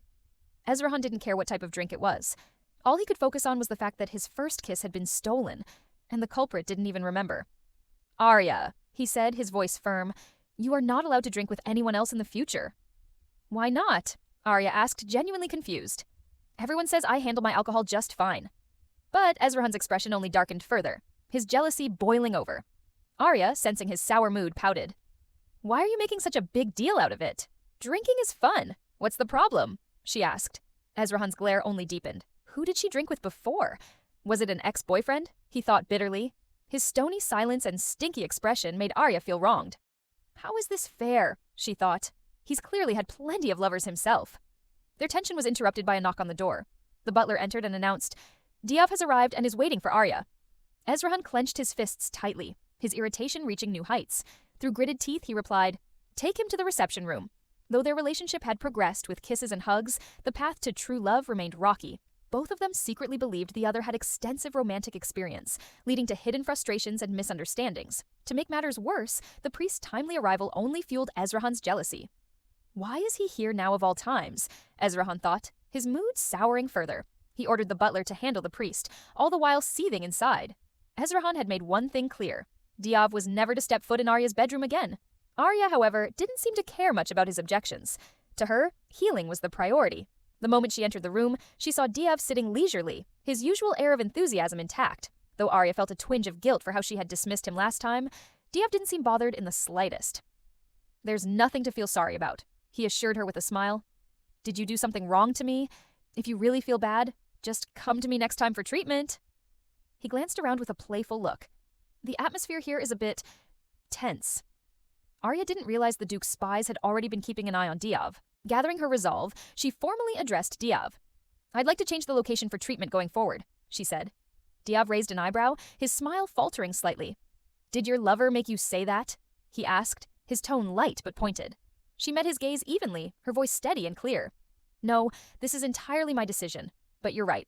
I do have a lover now, and I think it's important we set some boundaries as friends." Arya's mention of her lover visibly affected Diav, though he managed to keep his composure. "Still," he said with a strained smile, "it does make the treatment less efficient." In the next moment, he took Arya's hand, startling her. "You care about me too, don't you?" he asked, his voice softer now. "Should love mean abandoning your friends?" Arya realized he was using the gesture to conduct treatment, easing her lingering hangover. She quickly pulled back, stammering, "I'm so sorry if I made you feel that way. I didn't mean to make you upset." Diav, ever opportunistic, seized the chance to make a request. "Then, to make it up to me, will you come to the library with me today?" Arya hesitated. "The library? Today?" Diav gave her a knowing look. "What, you can't even go to the library now?" he teased. Arya thought about it for a moment. "Ezrahan is likely busy with work right now," she reasoned. It should be fine to go with a friend. She agreed, and Diav suggested using a discreet path to avoid being followed. If the Duke is concerned about appearances, it's best we keep this quiet, he explained with a grin. Besides, I doubt he'd follow us to a library. But a familiar voice cut through the air, laced with unmistakable anger. Then I'm coming too, Ezran declared. Arya and Diav turned in surprise to see him standing there, his expression unreadable, but his presence impossible to ignore. The moment Ezran appeared, Diav's expression shifted noticeably. He hadn't expected the Duke to care so much, but it was now obvious that Ezran was far more possessive than he let on. When love rivals meet, jealousy is inevitable. Ezran couldn't wait to confront Diav directly, but restrained himself in Arya's presence. Diav, ever polite, stood to greet Ezran, but the Duke childishly ignored him. Aren't you busy with work, Ezran? Arya asked innocently. Ezran, a man transformed by love, replied coolly. Spending time with you is more important than work. Arya blushed, the atmosphere between them charged with unspoken feelings and tinged with pink-hued warmth. Then can I go with you both? Ezran asked firmly. Of course, his tone polite but icy. It would be my pleasure. Despite his words, Ezran continued to act as though Diav didn't exist, quickly ordering a carriage to be prepared. The butler, watching from the sidelines, couldn't help but feel proud. The little master is handling this beautifully, he thought with a smile. As the three rode together, Arya sat blissfully unaware of the tension in the air. If only Diav and Ezran could get along and become friends themselves, she thought happily. However, something about the route they were taking felt off. The carriage was getting closer and closer to the palace. Diav realized with surprise that they were heading toward the royal library. Many members of the royal family know me, he thought. If I go there, I'll be recognized. Feigning composure, he quickly excused himself. Please forgive me for leaving so abruptly, he said before hurrying off. Arya, however, was delighted. Are we going on a library date? She asked Ezran, her excitement evident. She gently took his hand, and Ezran's thoughts softened. What could possibly happen in a library? As they arrived at the library, Ezran found himself unwilling to let go of her hand. Her hands are so small and soft, he thought. It feels like they might break if I hold them too tightly. As Arya wandered off to explore, Ezran quietly followed, staying close behind her. When Arya noticed him trailing her, she couldn't resist his cuteness. Why are you following me so closely? She thought. Unable to resist, Arya leaned in and wrapped him in a warm hug. Stop following me and go find a book you like, she teased. I'll see you soon. Ezran's cheeks flushed a deep red as he stumbled over his words, flustered by her unexpected affection. Do you really have to stand this close to talk to me? He asked, still recovering his composure. Arya grinned and replied cheerfully, Of course. It's a library, isn't it? Okay, go find your book now, Arya said with a grin before walking off, clearly pleased with herself. Even in a library, romance could be found in the smallest moments. The warm, intimate atmosphere created a perfect backdrop for Arya's lighthearted efforts. Standing on tiptoe, she reached for a book on a high shelf, silently wishing Ezran would come to help. Hearing someone approach, she turned around excitedly, expecting him, only to see a greasy, unwelcome man standing there. The stranger had the audacity to approach her, clearly intending to make trouble. Get away from me, Arya snapped, not giving him a chance to speak. Her sharp tone sent him scurrying off. Turning back to the shelf, she reached for the book again. This time, the person she had been waiting for appeared. Ezran stood behind her, his presence unmistakable. Did you see that? Arya asked, half expecting him to comment on the earlier scene, but Ezran responded with a question of his own. What exactly did I see? He asked, his lips curling into a faint smile. Then, unexpectedly, he laughed softly. Did I see you deliberately pick a book that's out of reach? Or maybe the part where you scared off another man with one look? Ezran stepped closer, his tone dropping to a soft murmur. I'm satisfied as long as you treat every man that way, he said, his voice laced with possessiveness. Arya, feeling a twinge of guilt, bowed her head slightly. I was afraid you'd see me pretending and think less of me, she admitted. What would I do if you ran away? Ezran's gaze softened. That's something I should be worrying about, he said gently. But let me be clear. If you ever run, I'll catch you. Their sweet library date, however, was soon interrupted. Arya's brother Ron appeared uninvited, as if he'd forgotten all the pain he had caused her in the past. With a shameless grin, he walked up and greeted her casually. How are you doing? He asked. You look well. Ron pretended to carry himself with the air of a noble, as if he were a duke himself. Ezran, unaware of the depths of Ron's cruelty, didn't recognize the history between them. But for Arya, seeing her brother filled her with dread. Her chest tightened at the sight of him, and her stomach churned with unease. Why is he here? She thought. Is he going to lecture me again? Belittle me? Memories of past humiliations flooded her mind. How will he try to degrade me in front of Ezran this time? Arya had long been devastated by her family, her sense of self-worth reduced to fragments. She couldn't bear the thought of Ezran seeing how they treated her. She didn't want his pity. "Ezran," Arya said, forcing a smile, "you should go on ahead. I need to talk to my brother." Ezran hesitated. "I can wait for you," he offered, but Arya shook her head. "It might take a while," she said, making an excuse to persuade him to leave. Once Ezran was out of sight, Ron's demeanor changed instantly. His expression twisted with disdain as he sneered, "Living off that monster's generosity, are you?" "Keep your mouth shut," Arya snapped, her voice cold, "or I'll make you regret it." Ron scoffed. "You've turned the house upside down," he said accusingly. "Living off a man's charity, it's disgraceful. You've brought shame to the family name." He stepped closer, his words dripping with venom. "Mother's bedridden because of you. Do you think you're so amazing just because you know a bit of magic? All you've done is survive by pleasing a monster," he spat. "What else could someone like you possibly do?" Arya had long since abandoned any hope for her family. "It doesn't matter," she said firmly. "Now you have to handle it all on your own." Her brother, furious at her defiance, raised his hand in anger. The slap landed with such force that Arya was knocked to the ground. Pain seared through her face, but she didn't cry out. Once again, she found herself unable to escape the torment. Ron stood over her with a twisted expression, his voice dripping with contempt. "As my sister?" he sneered. "You will never be better than me. Don't even think about rising above your place." For a brief moment, Arya considered fighting back. She knew it wouldn't take much to overpower Ron, but a public confrontation would only draw attention, and that attention would inevitably lead back to Ezran. She couldn't bear the thought of her family's cruelty reflecting on her. Still, why should she endure this? Why let this so-called family humiliate her again and again? Without a word, she drove her heel up, smashing her hateful brother's eggs. The crowd of onlookers grew larger, murmuring among themselves. Taking advantage of the distraction, Arya slipped away and ran as fast as she could. She didn't return home right away. "I can't let Ezran see me like this," she thought, her face stinging with pain. After what felt like an eternity, the healer Arya awaited has arrived. The diagnosis was grim. Her injuries included a bone fracture, and basic treatment wouldn't suffice. "You'll need to see a senior healer," the healer advised solemnly. Arya, disheartened and out of options, wandered the streets alone. Her funds were gone, her face was red and swollen, and she had no means to seek further treatment. "What am I supposed to do now?" she thought, despair settling over her. The very people she sought to protect had left her broken, both physically and emotionally.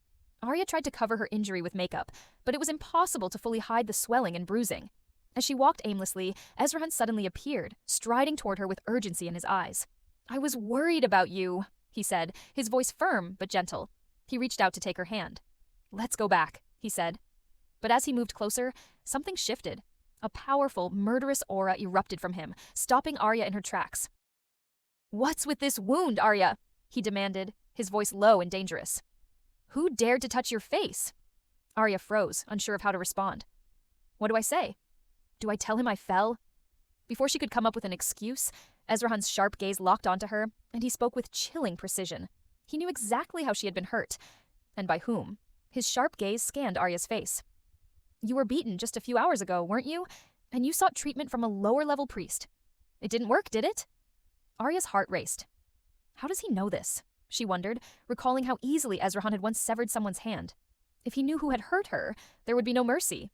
Ezran's demeanor had shifted entirely. He was no longer the composed duke, but a man brimming with controlled fury. "How could I let them go so easily?" he muttered under his breath. Arya, panicking, grabbed his arm. "Ezran, I'm sorry to worry you," she said quickly. "I'll handle this myself. I'm strong too, you know. I can take care of it." Her heart ached at the thought of him wasting their precious time together on something like this. "This is my problem to solve," she told herself. "It's not his responsibility." Ezran didn't press further, his voice calm but unreadable. "Oh, I see," he said simply. "I'll contact a senior healer to ensure you're treated properly," he added. Arya, relieved, smiled at his understanding, but that smile only deepened his resolve. He didn't need to ask her for answers. There were other ways to find out. Later, he summoned the commander of the Shadow Army and issued a quiet order. "Find out who did this to Arya." "What happened after I left? What's going on with the Blanchet family? I want to know everything." At the temple, Diav attended the annual High Council meeting at the Shrine of Altaivan. The meeting was in full swing when his adjutant rushed in with an urgent report. The elder priest, irritated by the interruption, reprimanded him. "Have you no discipline?" Diav, unfazed, responded with biting irony. "He's under my supervision. Then by your logic, it's me who lacks discipline, isn't it?" His comment left the elder priest fuming, their attempt to assert dominance thwarted. Moments later, the crimson-haired adjutant approached Ezran and whispered the news from Kandel. The moment he heard Arya's name, he stood abruptly and interrupted the meeting. "I'm leaving," he said curtly, turning to go. The elder priest protested, demanding he stay, but Diav ignored them entirely and left the room. Behind him, the council erupted into criticism. "His divine power may be perfect," one murmured, "but he's too young, too reckless. He'll never command full respect," another muttered. Diav paid their words no mind. When he arrived at the Duke's mansion, Arya was already waiting for him in the courtyard, her smile brighter and more beautiful than the garden itself. "You came," Arya said, her eyes lighting up. The scene was set for romance, but the moment Diav saw Arya's face, he knew something was wrong. The smile faded from his lips as he examined her bruises. "So, who did this?" he asked, his voice icy with barely contained anger. "Was it the Duke of Kandel?" Arya quickly shook her head, her voice firm. "No, Ezran would never do this. Besides, if he had, I wouldn't still be alive." Diav stepped closer, his curiosity piqued. "Then who was it?" he asked again, his tone softer but insistent. Arya turned her head away, refusing to answer. Diav's mind raced. Who could hurt someone protected by the Duke of Kandel, a man feared as the war ghost, and a woman under my protection as the next pope? She won't tell me, he thought, his intrigue deepening. That only makes this more interesting. With a smirk, he decided, I can figure it out myself, but I'm certain Kandel will handle it before I get the chance. This isn't my battle to fight. Seeing Arya's unsettled expression, he decided to ease the tension. "Arya, since you're unwell, you shouldn't wander around too much," he said gently. Though his tone was light, his words carried weight. For him, Arya was more than just a friend. She was someone who mattered deeply, someone whose well-being affected him personally. To show his concern, Diav presented her with a gift, a bracelet imbued with divine power. "This will provide a small healing effect," he explained. Arya hesitated, worried about accepting something so precious. "This must have cost you a lot. I don't think I can accept it," she said, her voice filled with uncertainty. Diav smiled reassuringly. "It's just a token of friendship," he replied. "Please take it. It's not as valuable as you think." "Thank you," Arya said softly. "I'm sorry I didn't bring you a gift in return." "Don't apologize," Diav said, brushing off her concern. "Just spend some time with me next time. That's more than enough." Though his words were simple, his intentions were sincere. Unbeknownst to Arya, the bracelet served another purpose. It allowed Diav to monitor her health and summon him instantly in case of danger. "I lied to you," he thought silently, "but I'll protect you no matter what." Meanwhile, Ezran wrestled with his own turmoil. Succumbing to the butler's suggestion, he had begun reading a dating guide. The guide emphasized taking things slowly, especially when it came to physical contact, to avoid losing interest too quickly. But Ezrahan's frequent contact with Arya had left him feeling vulnerable and exposed. Who would ever love a monster like me? He thought bitterly, a pang of insecurity gripping him. For a moment, the thought of Arya leaving him crossed his mind. What if she decides to break up? The mere idea left him breathless, his chest tightening painfully. No, he decided firmly, I can't lose her. I won't let her go. The next day's treatment was scheduled in Ezrahan's office, much to Arya's relief. At least it's not in the bedroom this time, she thought, embarrassed. If things spiraled out of control like before, she wasn't sure how she would handle it. For Ezran, the treatment process was just as excruciating. He endured the closeness, suppressing his overwhelming desire to touch her. Doing anything with this cursed body is a luxury I can't afford, he thought bitterly. I can't let her be bored or repulsed by me. I can't let her leave. To keep her close, he forced himself to maintain his restraint. In the middle of the session, Arya suddenly brightened with an idea. Let's cook together, she suggested. I want to try it with my lover. Her proposal left Ezran flustered. The thought of being so close to her in such an intimate activity made his heart race. He tried to decline, gently pushing her away, but Arya grabbed his hand and held him still. Don't you want to cook with me? She asked teasingly. Her soft touch brushed against his palm, sending shivers through him. I'm going to lose my mind, he thought desperately. Unable to escape her mischievous grasp, he finally surrendered. It hurts. Can you let go of my hand? He groaned, feigning discomfort. Innocent and unsuspecting, Arya fell for her boyfriend's act. With a worried expression, she quickly released Ezrahan's hand. Seizing the moment, Ezran darted away without hesitation. Damn it, Arya thought. He's fooled me again. It seemed Arya had gained the upper hand in their dynamic. He might be the Duke, but when it came to her, he was always the one being teased. Later, as Arya dashed upstairs, she turned back to make a playful face at him. Ezran stared after her, shaking his head. Luckily, she wasn't angry. In fact, he felt a strange warmth. This is really nice. From that day on, Arya started teasing Ezran more and more. Even when sending him off in the mornings, she wouldn't stop fussing over him. Ezran, though occasionally exasperated, couldn't bring himself to hate it. He found himself cooperating more often than not. But today was different. The carriage didn't take him to his usual duties. Instead, it veered deep into the forest and stopped in front of a secluded mobile cabin. Ezran's demeanor had shifted entirely. His usual warmth was replaced by a cold, steely expression. The leader of the Shadow Army appeared before him, bowing respectfully. "My lord," he began, "regarding Miss Blanchy, did she go to the Imperial City?" Ezran's face remained impassive. "I didn't tell Arya anything about this," he replied, "and I don't want her to find out." The investigation had led to a disturbing revelation. Arya's brother was involved. Even with the Shadow Army's efforts, the brother had proven frustratingly stubborn, unwilling to reveal much. Ezran clenched his fists, determined to uncover the truth.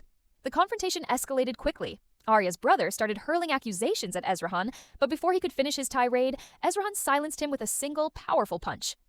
Flexing his fingers, Ezran spoke coldly. "It seems your mind still isn't clear." Even on the battlefield, he rarely moved with such intensity.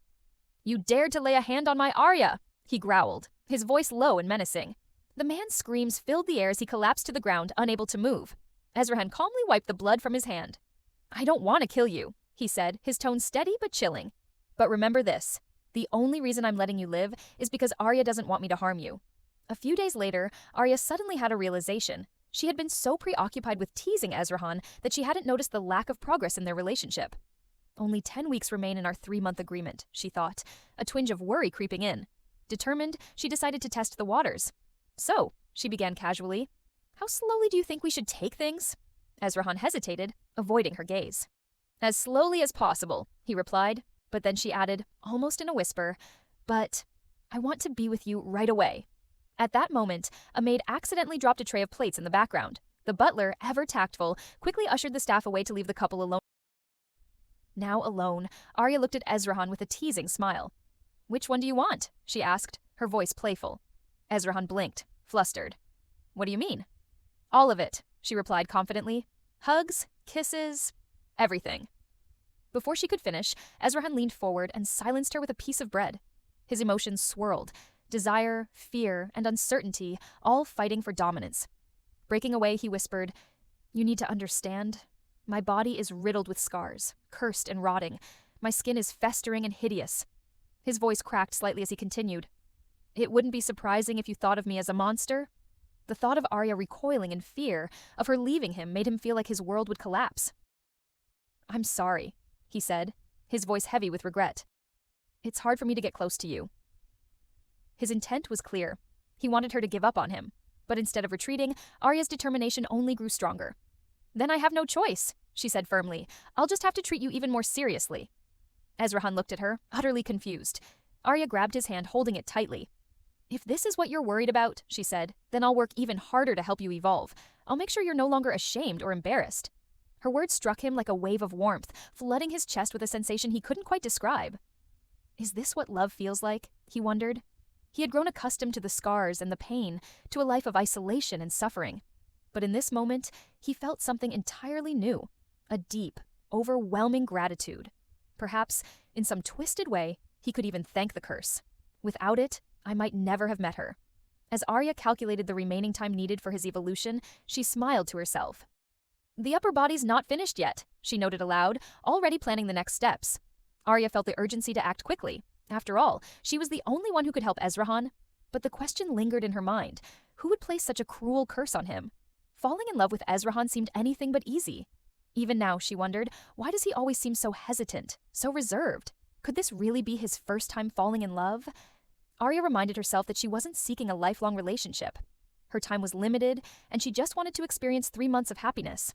She wanted to create memories, to live fully before the inevitable, and to leave without regrets. The next day, she decided to follow the butler, hoping to learn more about Ezran's romantic history. When she asked about Ezran's past relationships, the butler hesitated before answering. Fearing that Arya might lose interest if she thought Ezran was inexperienced, the butler told a small lie. "Oh, it's not his first time," the butler assured her. Arya, feeling a sense of relief, smiled to herself. Later, when she saw Ezran, she rushed toward him without hesitation, throwing herself into his arms. Ezran caught her reflexively, though his expression was one of mild exasperation. "It's dangerous to run and jump in the hallway," he said, sounding more like a concerned father than a lover. but Arya was in no mood for scolding. "Ezran, hug me," she demanded playfully. "Didn't you promise to hug me?" Ezran glanced around, clearly flustered.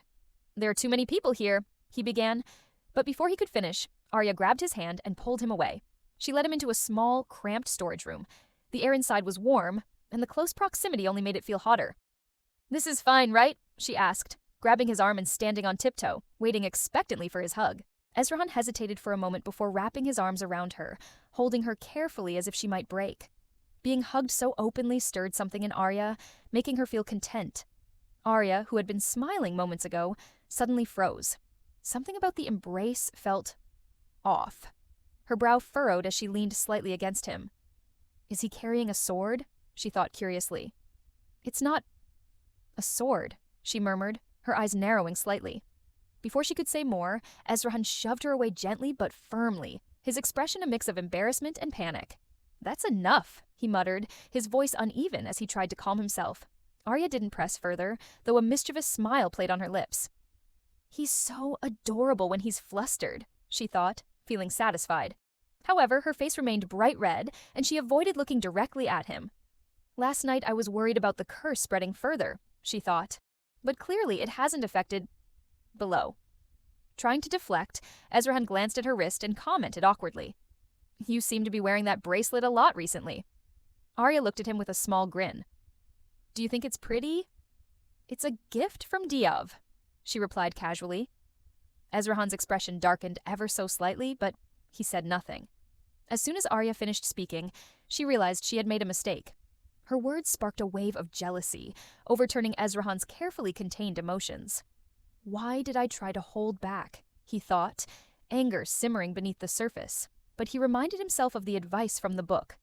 Lovers often find jealousy annoying. If you want a long-lasting relationship, you must be patient. Still, the thought lingered. What if Arya gets angry if I show how I feel? Ezran tried to suppress his emotions, but his efforts only made his expression darker. Arya, startled by his intense reaction, quickly tried to explain.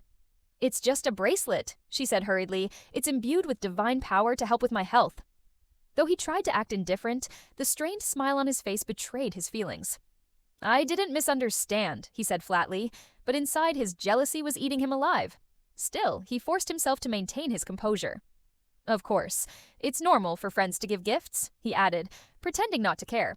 After a pause, he continued hesitantly, "You can even spend time with him when I'm busy." Arya, touched by his apparent trust, smiled warmly. "Ezran, you're the best," she said, her sincerity shining through. Ezran felt reassured by her words, though his jealousy still simmered beneath the surface. The next day brought a new challenge for Ezran. Trouble at the border had led to friction among neighboring regions, requiring him to rush to the palace for an emergency meeting. Before leaving, he stood awkwardly in front of Arya, seemingly hesitant. "Is something wrong?" Arya asked. "Do you need to go to the bathroom?" "No," he replied quickly, stepping forward to place a headdress on her. Arya blinked in surprise. "What's this for?" she asked. "This is a gift," Ezran said softly. "It's beautiful, and it suits you perfectly." The unexpected gesture, combined with his gentle touch, made Arya blush. She realized then how much he cared about the bracelet, and about her. What should I do? He's so adorable, she thought, her heart fluttering. Just then, the coachman outside called for Ezran. "Your Grace, the meeting awaits." Ezran turned to leave, but hesitated at the last moment. Spinning back around, he pulled Arya into a tight hug. "This is for today," he murmured before quickly letting go. The man who had initiated the hug now seemed too shy to handle it, retreating with flushed cheeks. Arya watched him go, feeling both amused and reluctant to part. After his departure, Diav suddenly appeared before Arya. "Arya," Diav said, "you look radiant today. Is it because of that new accessory?" Arya, in high spirits, beamed. "Of course! It's from someone very special." She decided to spend the day out, thinking about Ezran. "Do you think your lover would mind?" Diav asked playfully. Arya shook her head confidently. "He trusts me completely," she said. Her heart swelled with warmth as she thought about how far their relationship had come. Diav felt a surge of irritation upon hearing that Arya's relationship with Ezran was flourishing. After Arya's treatment, the two strolled through the city together, eating, shopping, and laughing. Recalling the bracelet she had received from Diav, Arya decided it was time to return the favor. "You can have anything you want," she said generously. Diav's eyes lit up. I want the bracelet I saw last time, he said. Arya hesitated. But that one's so cheap, she replied. Diav smiled. I don't care about the price. I like it, and you chose it for me. In the end, Arya bought the bracelet and handed it to Diav as a gift. When it came time to put it on, he fumbled intentionally, pretending not to know how to clasp it. Arya laughed softly and offered to help. Here, let me, she said, fastening it for him. Thank you, he said sincerely, smiling. I love it. But then, curiosity got the better of him. What's that? He asked, gesturing toward a small trinket Arya was holding. Arya brightened. This? She replied. It's a gift for my lover. Diav froze, instantly regretting the question. Why did I even ask? He thought. Diav relaxed slightly, though a trace of jealousy lingered in his heart. At that moment, rumors began circulating nearby, catching Arya's attention. The gossip centered around Duke Candel, who had reportedly cut off the arm of the Marquis de Segre for attempting to harm his girlfriend. Arya's face paled slightly. Could they be talking about me? She wondered, guilt washing over her. When someone nearby asked if the Duke's girlfriend was her, Arya had no choice but to admit the truth. Yes, it's me, she said quietly. This only deepened her unease. What if my parents find out? She thought anxiously. They'll come after Ezran, and they'll surely make excessive demands of him. The thought of Ezran resenting her because of her family's interference made her heart sink. Her face turned pale as worry consumed her. Diav noticed her distress immediately. He looked at her with concern, his tone soft but firm. Are you okay? He asked, his eyes filled with care. Arya's voice trembled as she replied. I'm fine, she said, though her expression said otherwise. Sorry, she added. We were supposed to be enjoying ourselves today. Diav gently cupped her face, his voice full of reassurance. It's okay, he said warmly. You're allowed to lean on me. Trust me. Diav pressed on. I may not seem like it on the outside, but I'm more than capable of keeping you safe. From now on, think of me as your protector. Arya raised an eyebrow, a faint smile tugging at her lips. But aren't you just a lower-level priest? She teased. Ezran smirked. That's what you see now, but if you truly want me, I'll have to work harder, he replied confidently. I'll rise to Pinkshin Pass if it means I can protect you better. His words brought a smile back to Arya's face, her tension easing. Seeing her finally relax, Ezran leaned closer, his tone gentle but firm. I will protect you always, Diav said firmly. I know, Arya replied, but before she could say more, the wall above them suddenly collapsed, sending debris crashing down. In the chaos, Arya didn't hesitate. If someone has to die, let it be me, she thought. As the rubble hurtled toward them, Arya instinctively cast layers upon layers of protective enchantments, shielding Diav with dense magic barriers. Her only thought was clear. At least let him live. She had already accepted her fate, ready to embrace death with a strange sense of calm. Her only regret was bittersweet. I'll never get to see Ezran again. But at the last moment, Diav rushed forward, pulling Arya into a protective embrace. The entire house collapsed into ruins, leaving a cloud of dust and silence in its wake.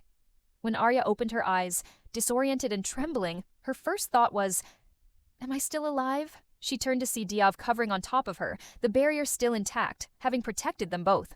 For a moment, his calm facade shattered as he yelled, Are you crazy? Arya blinked up at him, her voice soft but steady. Good. You're not hurt, are you? Diav, so overwhelmed he could barely speak, just stared at her. Don't move, Arya reminded him firmly. If the magic weakens, the rubble will collapse again. Her tone was calm despite the situation, her focus still on maintaining the protective magic. Even now, with everything around them in ruins, her first instinct was to protect him.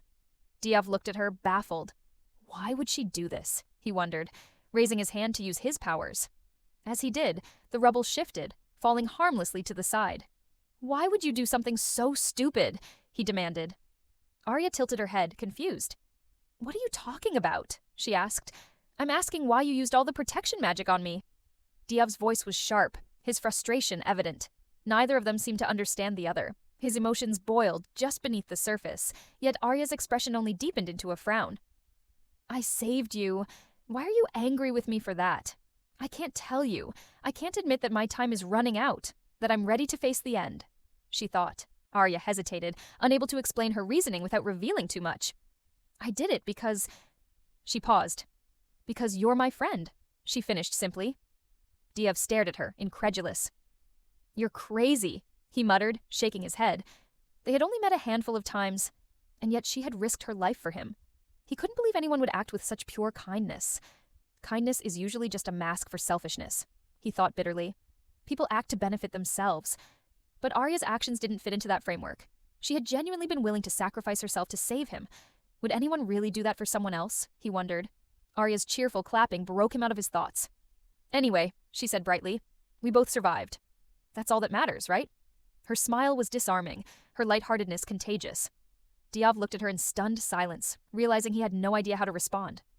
"You're amazing, being able to lift the remains of a building like that," Arya said with a smile. Though her tone was light, she was covered in small abrasions. Diav fell silent for a moment before asking, "Are you hurt?" Arya shook her head. "I'm not hurt. What about you?" "You protected me with your magic, so of course I'm not hurt," he replied. Arya's cheerful demeanor only seemed to irritate Diav. She's clearly injured, he thought, noticing the faint stiffness in her movements. "You always say you're okay," Diav muttered, his tone laced with frustration. As he began treating her injuries, he couldn't hold back any longer. "You almost died just now. Do you even realize that?" Arya shrugged, her expression unbothered. "It's fine," she replied. Diav paused mid-treatment, his voice rising. "No, it's not fine. You can't just brush this off." He grabbed Arya by the shoulders, his usually calm demeanor cracking. "Do you really think I'd just stand by and let you die?" he demanded, his eyes burning with intensity. Arya looked at him, startled by his sudden outburst. To her surprise, he continued with surprising emotion. "Don't get hurt so recklessly ever again," he said firmly. Seeing his seriousness, Arya nodded in agreement, her usual teasing tone replaced with quiet sincerity. Diav turned away, his gaze falling on the ruins around them. "Even a building in disrepair doesn't collapse without warning," he muttered. "Someone must have orchestrated this." His suspicion and anger simmered beneath the surface. "This is outrageous," he thought grimly. Arya watched him quietly, noting the shift in his demeanor. Everyone has a hidden side to them, she thought. But then she smiled faintly. "At least I didn't get hurt that bad," she thought. When Arya returned to the Duke's mansion, Ezran came out to meet her. Seeing him immediately erased Arya's fatigue. She rushed into his arms, hugging him tightly. "Today's hug," she declared cheerfully. Ezran smiled gently. "Didn't I hug you this morning?" "Doesn't matter," Arya replied playfully. "I want another one." Ezran obliged, holding her close, but as he hugged her, his expression changed abruptly. "What happened today?" he asked, his voice tinged with concern. It was a simple question, but Arya's unintentional words almost sent him into a spiral. "You smell like dust," he said. "Was there an accident?" Arya hesitated. If she told him the truth, it would only escalate the situation, and she didn't want to make him worry. "I'm fine," she replied quickly. "I just tripped on the way back." Ezrahan's brows furrowed. "Are you hurt?" "Just a little scratch," Arya reassured him, lifting her arm to show her healed skin. "See? It's already been treated." Ezran studied her carefully, repeatedly confirming she wasn't injured. Finally satisfied, his expression softened. "So, did you have fun today?" he asked. Arya smiled, the tension from earlier melting away. "I did," she replied warmly. Arya felt a moment of pure happiness, but now it was Ezrahan's turn to feel unsettled. He let out a soft groan of dissatisfaction. "Yeah, but I still prefer being with you," Arya teased, wrapping her arms around him. Holding her lover, Arya couldn't help but think, how can someone be this adorable? Her determination to purify his curse as quickly as possible only grew stronger. She knew all too well how much pain Ezran endured every day. He deserves to be free from this curse, she thought. He deserves happiness, even after I'm gone. The memory of almost being crushed under the building flashed through her mind. It had been a sobering moment. She realized then that if she died before curing Ezran, he might never be healed. "I can't let that happen," she resolved. "Even if it pushes me to my limits, I have to lift his curse." "Are you really okay?" Ezran asked, his sharp eyes scanning her face. "You don't look well." Arya forced a smile. "I'm fine," she said, but it was a lie. The accident had drained her, leaving her mentally and physically exhausted. But more than the thought of death, she feared something worse. What if I die before healing Ezran? "Are you sure, Arya?" Ezran pressed, his voice tinged with worry. She shivered. "I just feel cold," she admitted quietly. Ezrahan's calm facade cracked, and for a moment a flash of fear appeared in his eyes. "Should I get you something?" he asked urgently. "I want to soak in hot water," Arya replied. "I'll have a maid prepare a bath for you," Ezran said, standing to leave. But Arya grabbed his collar. "Unless it's someone I trust, I won't let anyone else help me bathe," she declared firmly. So, can you help me? Ezran froze. What? The idea alone made his eyes dart away. His face flushed. Arya sighed, her voice softening. I'm just asking you to keep me company, and I'll be fully dressed. Ezran still looked flustered, his mind clearly racing. Arya's exhaustion made her persistence sharper. It's for me, she added quietly. Please, just talk to me while I soak. After a long moment, Ezran finally nodded, though his voice was barely a whisper. Is the water temperature in the bathroom okay? Arya tilted her head. The temperature's fine, she said. But do you really have to act like this? Yes, I do, he replied firmly. Arya sighed, realizing he was serious. Fine, she muttered. Then she grabbed his hand tightly. But before she could say more, Ezran abruptly stood up, clearly ready to escape the awkward situation. I'm warning you, Arya said firmly. If you run away again this time, I'll run away too. Ezran froze mid-step, his expression shifting into something unreadable. Are you serious? He asked, his voice tinged with disbelief. How could you say something like that? The air between them grew tense, heavy with unspoken emotions. Fear wasn't the right word to describe how Arya felt in that moment. It was something deeper, something that sent chills down her spine, so much so that she was speechless. What I meant was, Arya continued, I'll tuck myself away in this mansion so you won't be able to find me. Kind of like a game of hide and seek, you know? Realizing he had misunderstood her, Ezran quickly apologized. I'm sorry, he said, his tone sincere. For a moment, I almost thought about tying you up to stop you from leaving. Arya blinked, unsure if he was serious or joking. As Ezran returned to his usual demeanor, Arya decided to tease him further. With a mischievous smile, she asked, So, can you help me wash up? The color drained from Ezran's face, and then it returned with a vengeance, turning him as red as a tomato.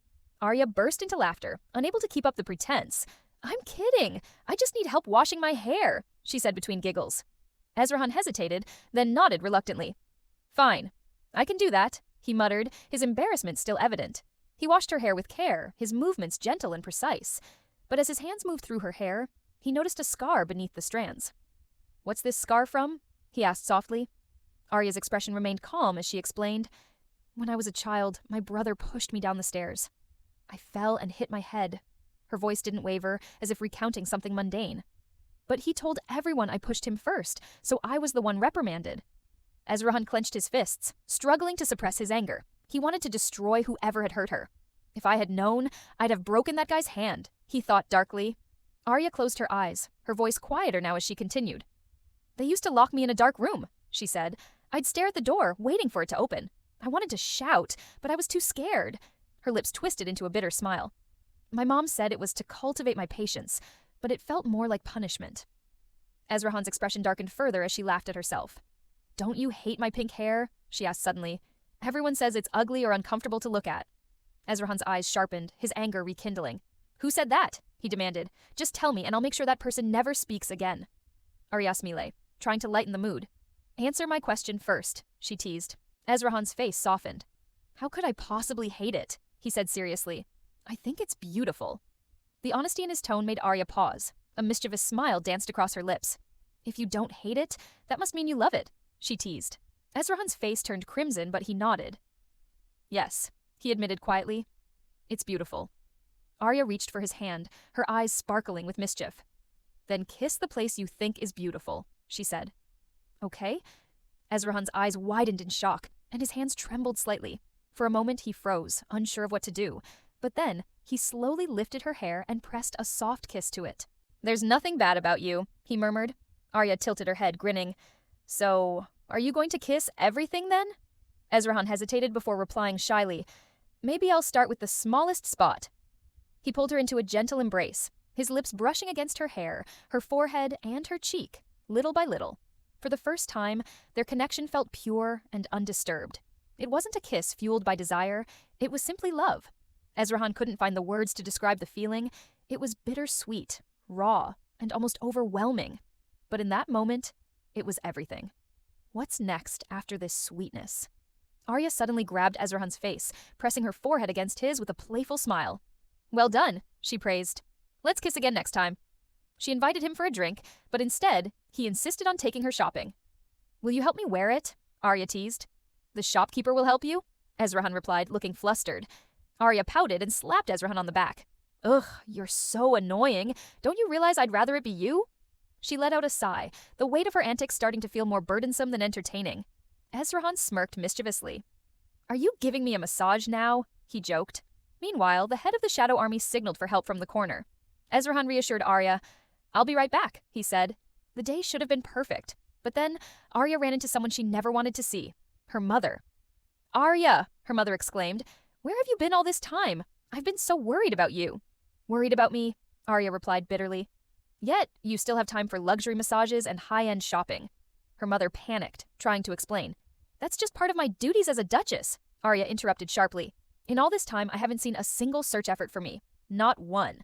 "You should know my hands were tied," her mother insisted. But her excuses only deepened Arya's disappointment. "Stop lying," Arya snapped. "When you had the chance to do something, you chose not to." The bitterness churned inside her. The family that should be my refuge only brings me pain. She couldn't take it anymore. Turning on her heel, Arya ran down the street, desperate to escape it all. But she didn't get far before a familiar hand grabbed her. Ezrahan's expression darkened as he saw the turmoil on her face. "Who made you cry?" he asked, his voice low and dangerous. Her emotions, on the verge of collapse, were soothed by his presence. "I didn't cry," Arya lied, forcing a smile. "I just missed you so much I came running out." Ezran knew she wasn't telling the truth, but chose not to press her. Instead, he pulled her into a tight embrace. "Let's go home," he said softly. "Home?" Arya thought bitterly. Do I even have one? She realized with a pang of irony that her terminal illness felt like a blessing in moments like this. When they returned to the Duke's mansion, Arya's mood hadn't improved. Even when Ezran asked for a hug, she wasn't interested, her depression weighing heavily on her. Ezran wanted to stay by her side, but duty called. He had an important meeting to attend. Still, he couldn't help but think, if only she would open up and talk to me. It was a letter from her mother. The letter was filled with apologies and regrets, claiming she was sorry for not taking better care of Arya and promising it would never happen again. "Can I see my mother again?" Arya thought bitterly. "Why are you saying all this now?"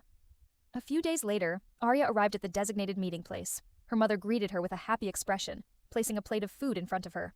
"Eat more," she said warmly. It was such a stark contrast to the past. Back then, her mother would only complain that Arya ate too much. She would send Arya back to her room to eat alone if her brother didn't like her at the table. Arya looked up, her voice sharp. "Don't you have something to say?" Her mother turned away, avoiding her gaze. After the initial apology, her mother's tone shifted, placing all the blame on Arya. "Because you left, I became sick and uncared for," she complained. "Your father left because of you too. You brought all of this on us." Arya clenched her fists, struggling to stay calm. Her mother continued, ranting about how Arya had failed to fulfill her responsibilities as a daughter. Her words turned into incessant chatter, each one cutting deeper than the last. Arya couldn't take it anymore. Nothing has changed, she realized. She's exactly the same as before. The apologies meant nothing. "I'm not coming back," Arya said firmly, standing to leave. Her mother's expression darkened, but Arya didn't stop. She barely registered her mother's voice as she walked away. Whatever she was saying didn't matter anymore. But just as Arya turned the corner, countless hands grabbed her, pulling her into the shadows. She struggled, but it was futile. The next thing she knew, her father stood over her, his face twisted with rage. Her mother sat nearby, watching the scene unfold. "Didn't I say," her father snarled, turning to face the mother, "that apologizing would never bring back a runaway daughter?" The room echoed with the sound of scraping chains. Arya spent the entire night struggling to open the cuffs that bound her wrists. Blood trickled down her arms, but no matter how hard she tried, the cuffs wouldn't budge. They weren't ordinary restraints. They were magic limiting handcuffs, designed to suppress any use of her abilities. How ironic, Arya thought bitterly. This is my family. These are the people who are supposed to love me. She looked at the closed door, her heart sinking. The memories of this place, filled with pain and rejection, overwhelmed her. She had been locked in this house before, starved and neglected. Now, 2 days had passed. Her strength was fading, and the hunger gnawed at her insides. Am I really powerless to escape? Just as despair began to consume her, a familiar voice called from outside the door. "Miss, are you all right?" It was her maid, Annie. Arya's heart stirred with a glimmer of hope. Arya leaned against the door and whispered, "I'm fine." Then she asked softly, "How about you, Annie? Are you okay?" "I'm fine," Annie replied, her voice trembling slightly. "But what can you do, miss? The master is furious. He said he will never let you go." Arya forced a bitter smile, trying to reassure her. Annie, on the verge of tears, said, "I'll find help." "No," Arya protested. "What if they involve you too?" Annie's eyes filled with regret. She had grown up with Arya, silently witnessing the abuse her young mistress endured, powerless to help. But this time, Annie was determined not to stand idly by. "Please," she begged, "let me do something for you. I'll go find Wizard Joel." Before Arya could stop her, Annie had already run off into the night. Arya pounded on the door, calling after her. "Annie, wait! Don't go!" But it was too late. Annie was gone. Left alone, Arya slumped against the door, her strength fading. The hours dragged on. From dawn to dusk, no one came to help. She realized she had to conserve what little energy she had left, and closed her eyes to rest. Suddenly, the door was shoved open with such force it slammed against the wall. Her father and brother Ron stormed into the room. Arya blinked in surprise, her eyes catching on Ron's battered face. What happened to him? She thought, a bitter satisfaction creeping in. Her father loomed over her. "I locked you up so you could reflect," he snarled. "But it seems you've learned nothing. You have no remorse." Arya struggled to her feet, swaying unsteadily. "Why should I feel remorse?" she retorted, her voice trembling but defiant. "I haven't done anything wrong." Her defiance only enraged her father further. "You dare speak to me like that?" He struck her hard, sending her crumpling to the ground. Pain radiated through her body, making her tremble. Her father grabbed her roughly, yanking her up again. "You still say you've done nothing wrong?" he roared, punctuating his words with another vicious blow. Through the haze of pain, Arya caught a glimpse of her brother laughing cruelly. Ron jeered. "Look at you now. Do you know how much humiliation I've suffered because of you?" He reached down, grabbing her by the collar, pulling her up to meet his gaze. Ron leaned in, clearly hoping to see fear and despair in her eyes. But what he saw instead was defiance and hatred, burning brightly despite her battered state. In the next instant, Arya mustered her strength and lunged at him.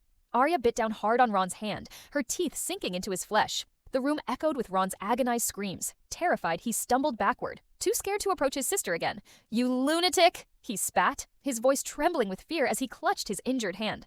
Arya glared at him fiercely, spitting the bloodied piece of flesh onto the floor. The sight made Ron recoil in horror, his bravado shattered. He retreated, his steps hurried and uneven. "She's gone crazy!" he shouted as he bolted out of the room. Sure enough, spending so much time with that monster has made her lose her mind too. As the commotion faded, the door creaked open, revealing a servant. He stepped into the room, his eyes briefly assessing Arya's battered state before silently closing the door behind him. Arya collapsed onto the floor, her body aching from head to toe. The pain was almost unbearable, but it paled in comparison to the ache in her heart. "I wish Ezran were here," she thought desperately. "I just want to see him again, to feel his arms around me." Tears streamed down her face, soaking the cold, dusty floor. Through the sobs, she murmured his name, her voice barely audible. Moments later, a familiar voice broke through her despair. "Miss," Annie whispered urgently, "Duke Candel is here. He's downstairs." Arya's heart skipped a beat. Ezran stood at the entrance, his face cold and composed.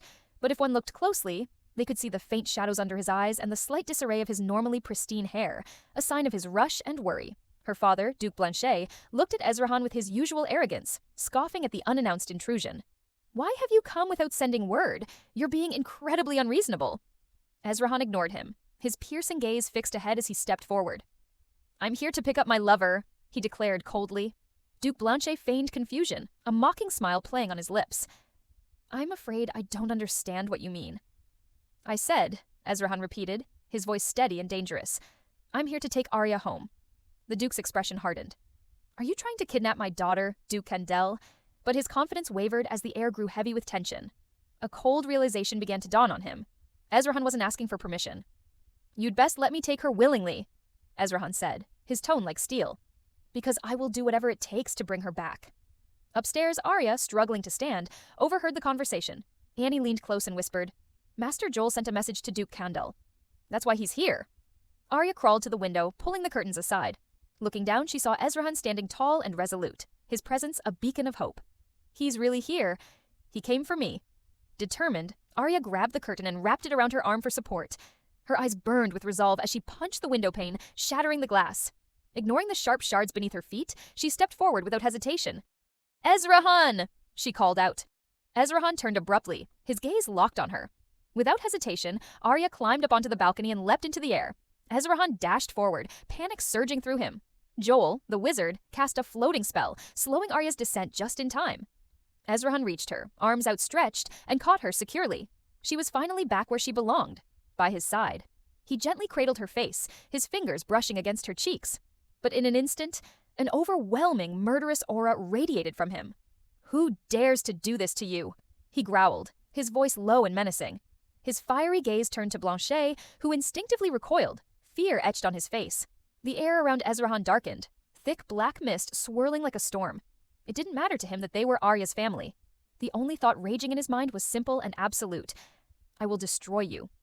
The violent urge to annihilate everything around him began to ebb as Arya's voice broke through his haze. Ezran, she said softly, her voice like a balm. Let's go home. Back to our home. Her words stirred something within him. His emotions roared like a storm but began to settle. He nodded, his trembling eyes softening. Let's go home, he echoed. Duke Blandon, finally snapping out of his fear, called out in a panic, Where are you taking my daughter? Ezran turned to him, fixing him with a piercing death stare. Arya turned her back on her father without a second glance. The wound on her cheek was glaringly visible, a harsh reminder of what had just transpired. Did I really hit her that hard? The father wondered in his ignorance. As Arya's gaze briefly met Joel's, she silently thanked the wizard for his help. She would never forget his kindness. Once the carriage began moving, Ezran wasted no time unlocking the magical handcuffs that bound her. When they arrived back at the Duke's mansion, the butler immediately called for a priest, alarmed at Arya's state. Ezran stayed by her side, watching over her protectively. Without warning, Arya wrapped her arms tightly around him. Thank you for coming to get me, she whispered, her voice trembling with emotion. Her gratitude pierced his heart. Despite everything she'd endured and the scars she carried, she never complained to him. When Ezran learned of everything Arya had endured, a fresh wave of rage rose within him.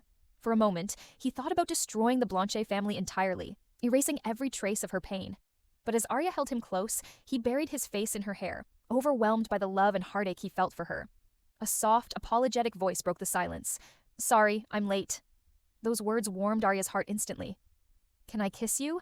She asked, her voice filled with longing. I really want to do it now, Ezran replied softly. As long as you want. Of course. She leaned in slowly, her eyes fluttering shut, and their lips met. The kiss was delicate at first, testing and exploring. Ezran responded with gentle care, savoring the moment, but then he felt her body tremble slightly. He pulled back immediately, concern flashing in his eyes. Does it hurt? Is it your wound? Arya shook her head and pulled him closer. It's not enough. Don't stop. The kiss deepened, their connection growing stronger. Ezran lifted her effortlessly, holding her as their hearts pounded in unison. When Arya finally pulled back, her breaths came in soft, quick gasps. Are you tired? He asked. He held her tightly, his voice raw with emotion.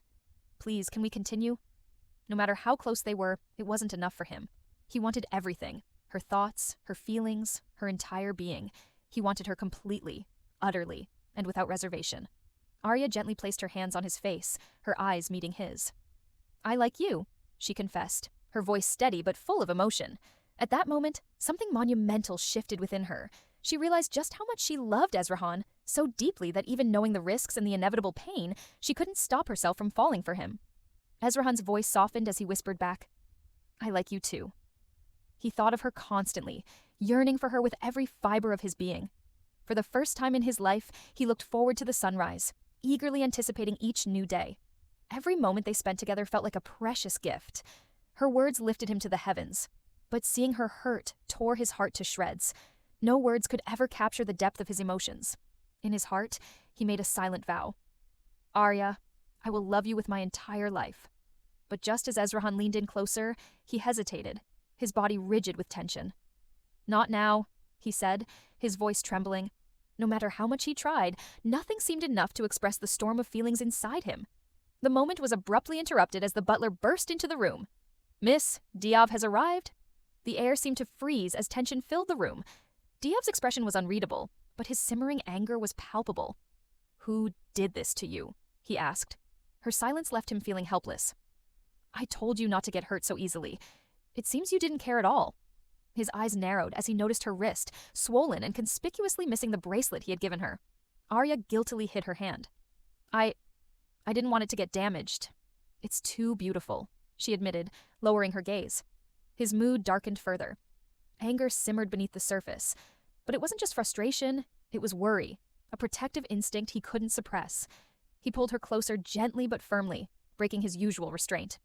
Let me treat you, he said, his tone leaving no room for argument. Did your lover do this to you? Arya rushed to explain, sensing his frustration. It wasn't my lover who did this. I was kidnapped. Her hurried words only made his expression darker, though he forced a small, inappropriate smile. Still, the situation clearly hurt his pride. Not long ago, he had promised to protect her. And now, this? His self-esteem took a blow. Diav's treatment worked quickly, and he reached to reassure her. He gently grabbed her arm. "Does it still hurt?" he asked, his voice softer now. The warmth of his touch sent a jolt through her, making her flinch slightly. "No, it doesn't hurt anymore," Arya said quickly, pulling her hand back as if to defend herself. Reluctantly, Diav let go. "You must wear the bracelet from now on," he said firmly. "Without it, the healing effects won't work properly." He frowned as he noticed another injury. "Your face is hurt too," he pointed out. Arya tried to avoid him, stepping back. "I'm fine." "Don't move," he interrupted, examining her face closely. "It's still swollen." The way he looked at her now, so focused, so intense, awakened something within him. A dangerous thought flickered across his mind. What if I gave in to my desires? But he quickly dismissed it. No matter how tempting, he didn't want to jeopardize the precious bond they had built. Not yet. Arya let out a small yelp and stumbled slightly. That's when he noticed something was wrong with her foot. "What's this?" he asked, crouching down to inspect the injury. She had stepped on broken glass, and the wound looked painful. "You don't plan to ignore this, do you?" he muttered, already cleaning the shards from her foot. Arya felt embarrassed, but allowed him to help. "It's dirty," she murmured, trying to discourage him. "It doesn't matter," he replied. Meanwhile, the treatment for Ezrahan's curse had progressed to its final stage, and she couldn't help but worry. "You're pushing yourself too hard," she said softly. Her concern made it increasingly difficult for him to remain composed. The way she looked at him now, full of tenderness and care, stirred emotions he wasn't prepared to confront. And then, as if testing his resolve further, Ezran began to remove his shirt for the treatment. Arya found herself frozen, unable to look away. As Ezran knelt in front of Arya, an unfamiliar awkwardness filled the space between them. Both felt a sense of embarrassment they hadn't experienced before. After all, having reached a level of mutual understanding, moments like these naturally gave rise to unspoken thoughts. The curse on Ezrahan's upper body had completely evolved. His skin, once marred and scarred, was now smooth and unblemished. Arya beamed with happiness, announcing, "The curse on your upper body has been healed." Ezran stared at his transformed body in disbelief, emotions swirling within him. The agony that had plagued him for nearly 20 years was finally gone. "Thank you, Arya," he whispered, his gratitude boundless. But Arya waved him off, determination shining in her eyes. "It's too soon to thank me. I'll make sure to fix everything," she assured him. Then came the realization that the lower half of his body still needed treatment. Ezrahan's face flushed as he thought about the implications. Would he need to remove his pants for the next stage of evolution? Panicking slightly, she quickly redirected the conversation. "The next evolution will take some time. Let's rest first," she suggested, eager to avoid further embarrassment. Arya hesitated, her own thoughts running wild. Her cheeks flushed as she imagined the implications. The air between them grew heavier with every passing moment, both unsure how to navigate this new situation. Ezran finally broke the silence with a hasty comment. "That location is good," he stammered, trying to ease the tension. "Don't misunderstand, though." Arya's face turned crimson, and she looked as though she might flee at any moment. Ezran immediately regretted his words, mentally chastising himself for making things worse. Just then, Arya's stomach growled, breaking the tension entirely. "Let's eat first," she said with an awkward laugh, grateful for the distraction. That night, Arya lay in bed, unable to sleep. Her thoughts spiraled in the quiet darkness. Since being diagnosed with a terminal illness, she had encountered so many kind-hearted people. She thought about Ezran, Diav, and also about Teacher Joel and Anne. How she wished she could bring them all into the sanctuary of her world. Yet now, dependent on others as she was, how could she ever repay their kindness? Before her illness, she might have foolishly devoted her life to serving her ungrateful family. But now, happiness made things more complicated. For the first time in years, she didn't want to die. She loved the way Ezran made her feel. She adored his smile, his warmth, his everything. She cherished the side of his that only she was privileged to see, but she feared her feelings ran deeper than his. "If I die," she thought bitterly, "he'll be fine. He'll move on. After all, we're only lovers for 3 months." Yet, as much as this realization hurt, she was grateful. Ezran had given her the happiness she had always longed for. And yet, this very happiness made her impending fate all the more unbearable. As lightning flashed outside, the rolling thunder echoed in her ears, dragging her into memories she desperately wanted to forget. The sound reminded her of the abuse she had suffered, and the fear welled up inside her like a rising tide. She trembled as her thoughts spiraled further. The storm outside seemed to reflect the turmoil in her heart, and she felt herself slipping away, drowning in a flood of emotions. Who will save me? she thought, the question hanging in the air as her past and present collided in an unbearable storm. The long hallway felt endless, and there seemed to be no one in sight. When Arya finally reached Ezran's room, he opened the door immediately. The terror on Arya's face made Ezran tense with concern. "What's wrong?" he asked gently. "It's cold outside. Come in first. Would you like a cup of tea? Are you feeling unwell?" Arya tried to steady her trembling voice. "I'm scared of thunder," she admitted, "but I think I'm even more afraid of being alone." At that moment, another crack of lightning illuminated the room, and the booming thunder followed. Arya instinctively lunged toward Ezran, seeking comfort. Ezran seemed to understand something unspoken. He felt her small frame trembling in his arms and held her close, his heart aching for her. Time seemed to freeze as he embraced her tightly. People who have endured the horrors of war often carry scars that never fade. Ezran knew this too well. There were parts of his past he could never escape. Seeing Arya so vulnerable awakened a deep, aching tenderness within him. "Can I stay here tonight?" Arya asked hesitantly. I just want to hold your hand,"